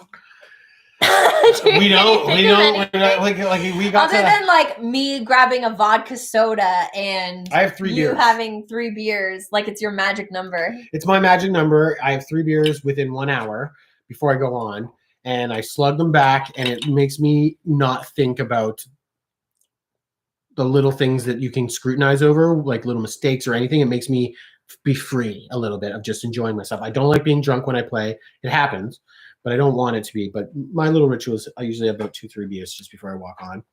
The thing is with Matt is he is what I would call a musical director of our band, which means that when we do the arrangements of how we're going to perform something live, he comes up with like, hey, you got to bring the dynamic down here. You got to play this riff instead of that riff because this is going to translate better live. And he really thinks about every aspect of not just what he's playing, but what every other person in the band is playing. And when you are that type of personality that is overthinking not just what like your mind and like, I got to sing this part, I got to play this part, but you're actually listening to all the other members and almost like, are they doing what I told them to do? Are they bringing the dynamic low the way I want? Why didn't they do this? Why didn't they do this? What happened to that? His brain can literally it makes me bad. Do this because he's thinking of all the things that he's not even paying yeah, all of a sudden I'm to like, what I'm he's fucking playing. screwing myself up because I'm hearing all these things that aren't going exactly the way I planned. And when that happens, because the band is unpredictable, especially between Sky and Trozy, those two, Sky starts working the band and she starts playing the game. And then Troz, he has in-ears in. So he's playing like to us, but he's kind of listening to Sky and whatever Sky is going. So it's like really these two start to work. And Oscar and I are just kind of like, where are we going? And when all that stuff happens, I love it. But if it doesn't work completely right, it trips me out. And so I have this place where I have to get away from that. You have to get away from the overthinking and just be in the moment. Now it's time to just go out and be in the moment. And because and I know this as 100%. If you are and that's why we all love performing. I'll just say this is because it makes you be in the moment. And as soon as you get out of the moment and you start thinking about, I screwed up that last note or Matt played a wrong chord here, and you start overthinking about something that already happened in the past and you're not thinking about the current moment that you're performing, you start screwing up the current moment because your brain is in the past. And it's kind of a weird analogy for life, because as soon as you start overthinking what you did in the past or worrying about a note coming up in the future, that's when you start screwing up. Yeah. And as soon as you can live in the moment and just be like, this is the line I'm doing now, this is the lyric I'm doing now, that's it's when already got 19,000 views. Right on. Vertigo's doing okay. Thank you guys. Thank you guys. Thank you if you're playing it on repeat or doing whatever. This is what else we found out. This is huge. Sky's dad, he's a dad, right? I don't have a dad. She's got a dad. So she hears from him. He's paying attention. So he was sending us stuff that was talking about, when it comes to Octane and radio play and some of these places, like what is judged on merit of when it gets an ad or when it doesn't. And we were surprised at all the things that they're looking into. Like even YouTube views is a huge thing for you to even get the radio play. Even if they like the song, if you don't have the YouTube ads or the YouTube views to an extent, they might not add that song if they're not fucking diehard in love with it. So there's a lot of politics and kind of wondering a chess game of making sure it all works for this. And this isn't stuff that we dwell on too much. But since we're playing the game and this song is out there, we might as well let's go for it. You guys are part of the fam. Let's tell you the truth of what we're trying to accomplish here is we're trying to expand and reach as many people as possible, right? And that means that we've got to get some airplay if we can. That's great, right? Octane was amazing. Liquid Metal, amazing. Jose Mangan hooked us up, gave us some airplay. To get that with this one, it's going to be the same thing. We got to get as much views as we can on that video as fast as we can. We got to get people downloading the song. If you guys have an extra $1 and you just want to download the single on iTunes or Amazon, I'm not saying honestly that stuff, that $1 you spend is probably more important than any $1 you spend for the impact it will have on our lives. She makes it sound like it's way more intense than me, but it's true though. She's not wrong. And it's really important and it's cool. And it helps, you guys know, that's what helps us get to you guys in the first place, right? There's only so long that Sky and I will always be able to go and pack in some tight bar that can hold 200 or 300 people in a club. If we can't expand the project enough as we get older, it's going to be hard to jump off a speaker when I'm 62. Right now, I need to make this bigger so that we can have it all work better for you. I can make you better songs. We can just give you more material. And that means slugging it out even harder right now. It's funny. I was told this back in the day. One of my best friends told me this. It was Mr. D told me this. He said, the day that you get a manager is the day you got to work harder. And I was like, what? I thought I got a manager. That's why you get them. And then I was like, and this was like fucking years ago. But that was the day he said that to me, I was like, because everything meant that to me. I was like, oh, the day I get an agent, I got to work harder. The day I get a record deal, I have to work harder. I can't expect them to do it. If I don't give them the fuel to add to that fire, they can't make the fucking fire happen. And you guys are there for that. So I appreciate that you've been sticking with us for 2 and something hours. and just liking the music and giving us good vibes. And just so you know, we appreciate every moment. That's all we know. And all we know is we want to keep making records for you. So the more we can spread the word, the better. Woke Santa, we'll just hire some random guy to just come out so he can jump off the speaker so Matt won't have to. And it'll just be like a random guy wearing a top hat with chicken wings being like, here's my moment. I want to make music the rest of our lives. That's for sure. Andrea, thank you so much for the support. It's so cool to hear that you're playing the song enough that your boyfriend's starting to get annoyed. And I'm glad you'll have something else to listen to than No Surrender and Bystander. So those are the best ones because, like, as much as he's annoyed, he won't tell you, but he's waking up singing in his head. And he's like, "That's pretty good. It's pretty good." That happens to me all the time. Sky plays songs that I friggin' loathe. I was about to say effing loathe, but I was like, "What is this pop? Blah blah blah." And like literally by the next day, I'm like, "That sounds awesome. I'm just loving it," and I don't want to tell her. But it's true. I was like, man, that's this day and age, though. Like some of the new music that's coming out, you hear it and you're like, I don't fucking like this at first. And then a couple of listens in, you're just like, man, we are always been that band. I don't think it's rare. I think we win somebody over first listen. You got to give it a couple listens. So yeah. Adam said he'd be down to be the chicken wing top hat guy. Of course you would. Anyway, guys, I think we've taken up a lot of your time today. Can't believe you played down the road in Southampton, UK. I missed you. Next time, play Portsmouth. We played Portsmouth. We did with, once. Yeah. Alien Info. The college there, I think it was. Wasn't it? I don't know. I don't know. We definitely played there. It wasn't the college. No, it was the college. I want to say there's a college or a university there we played. And if I'm wrong, sorry. And Steven says his cousins still talk about the last time they went to see us in West Palm Beach. I remember that show. No. You don't remember it? When Steven came with his cousins? Well, we've seen him in West Palm. Yes, yeah. Absolutely. That was a fun night. That was good. I liked that venue. I loved the venue. I loved the backyard. The patio in the back was really nice. Yeah. Lots of cool, awesome art. Amazing art in that venue. The owner was a really nice person too. Thanks, Anna. Thank you guys for hanging out with us. For those of you that have made it the 2.5 hours, I am more than impressed with you. I'm shocked that we've been on here for that long. How did you make it through all of this? I don't know, but appreciate it. And you guys, honestly, are our cheerleaders behind the scenes. People don't know how important our core group of fans are in order to make this machine work. But you guys do it, and you do it awesome. So thank you guys so much. And so Vertigo, I literally haven't checked out the video and what people are saying. And if it's at 19,000 views, that's amazing. That's amazing. I'm going to go back and check. And if you guys want to keep talking, we'll be there commenting back and answering back to comments. So we'll head over there. But thank you guys so much for this. We will probably Sunday. Let's do it Sunday. Sunday. You guys we're gonna do one another Sunday? Just want to sit live around stream. And talk like this again? You'll just hear the same shit, but it might be fun. We're gonna do Sunday. I'll pick a time, maybe around the same afternoon for us, evening for UK, a little earlier afternoon for people in Cali. So hopefully that works for you guys. You don't have to. It's just a thought. It's like, let's get back on here and just keep talking because we have a couple days before we start making another music video and just going hard. But we can make a Sunday happen, right? We'll make it happen, guys. Thank you guys so much. Love ya. Love you guys. Thank you so much to everybody. It's been a lot of fun. It's been a long time. You've done literally a full-length movie. It was longer than Godzilla versus Kong. With us. With just us faces talking. But fucking better because that movie was terrible. It was great in some ways, like the fighting, but I mean, come on, we all know it's ridiculous. So like how they made Kong a character. That's the only thing that got me through that until I fall asleep. It was. I mean, I love that stuff, but I still think that the story is just so ridiculous. I was like, you don't need to be that ridiculous. You just got Kong, you got Godzilla. You don't need to explain shit. Let them go. Just let them go. Instead, I got all this. Okay, we're not stuff. talking about that movie. I'm getting off on a tangent. Time Love to go. You guys. Bye. Bye.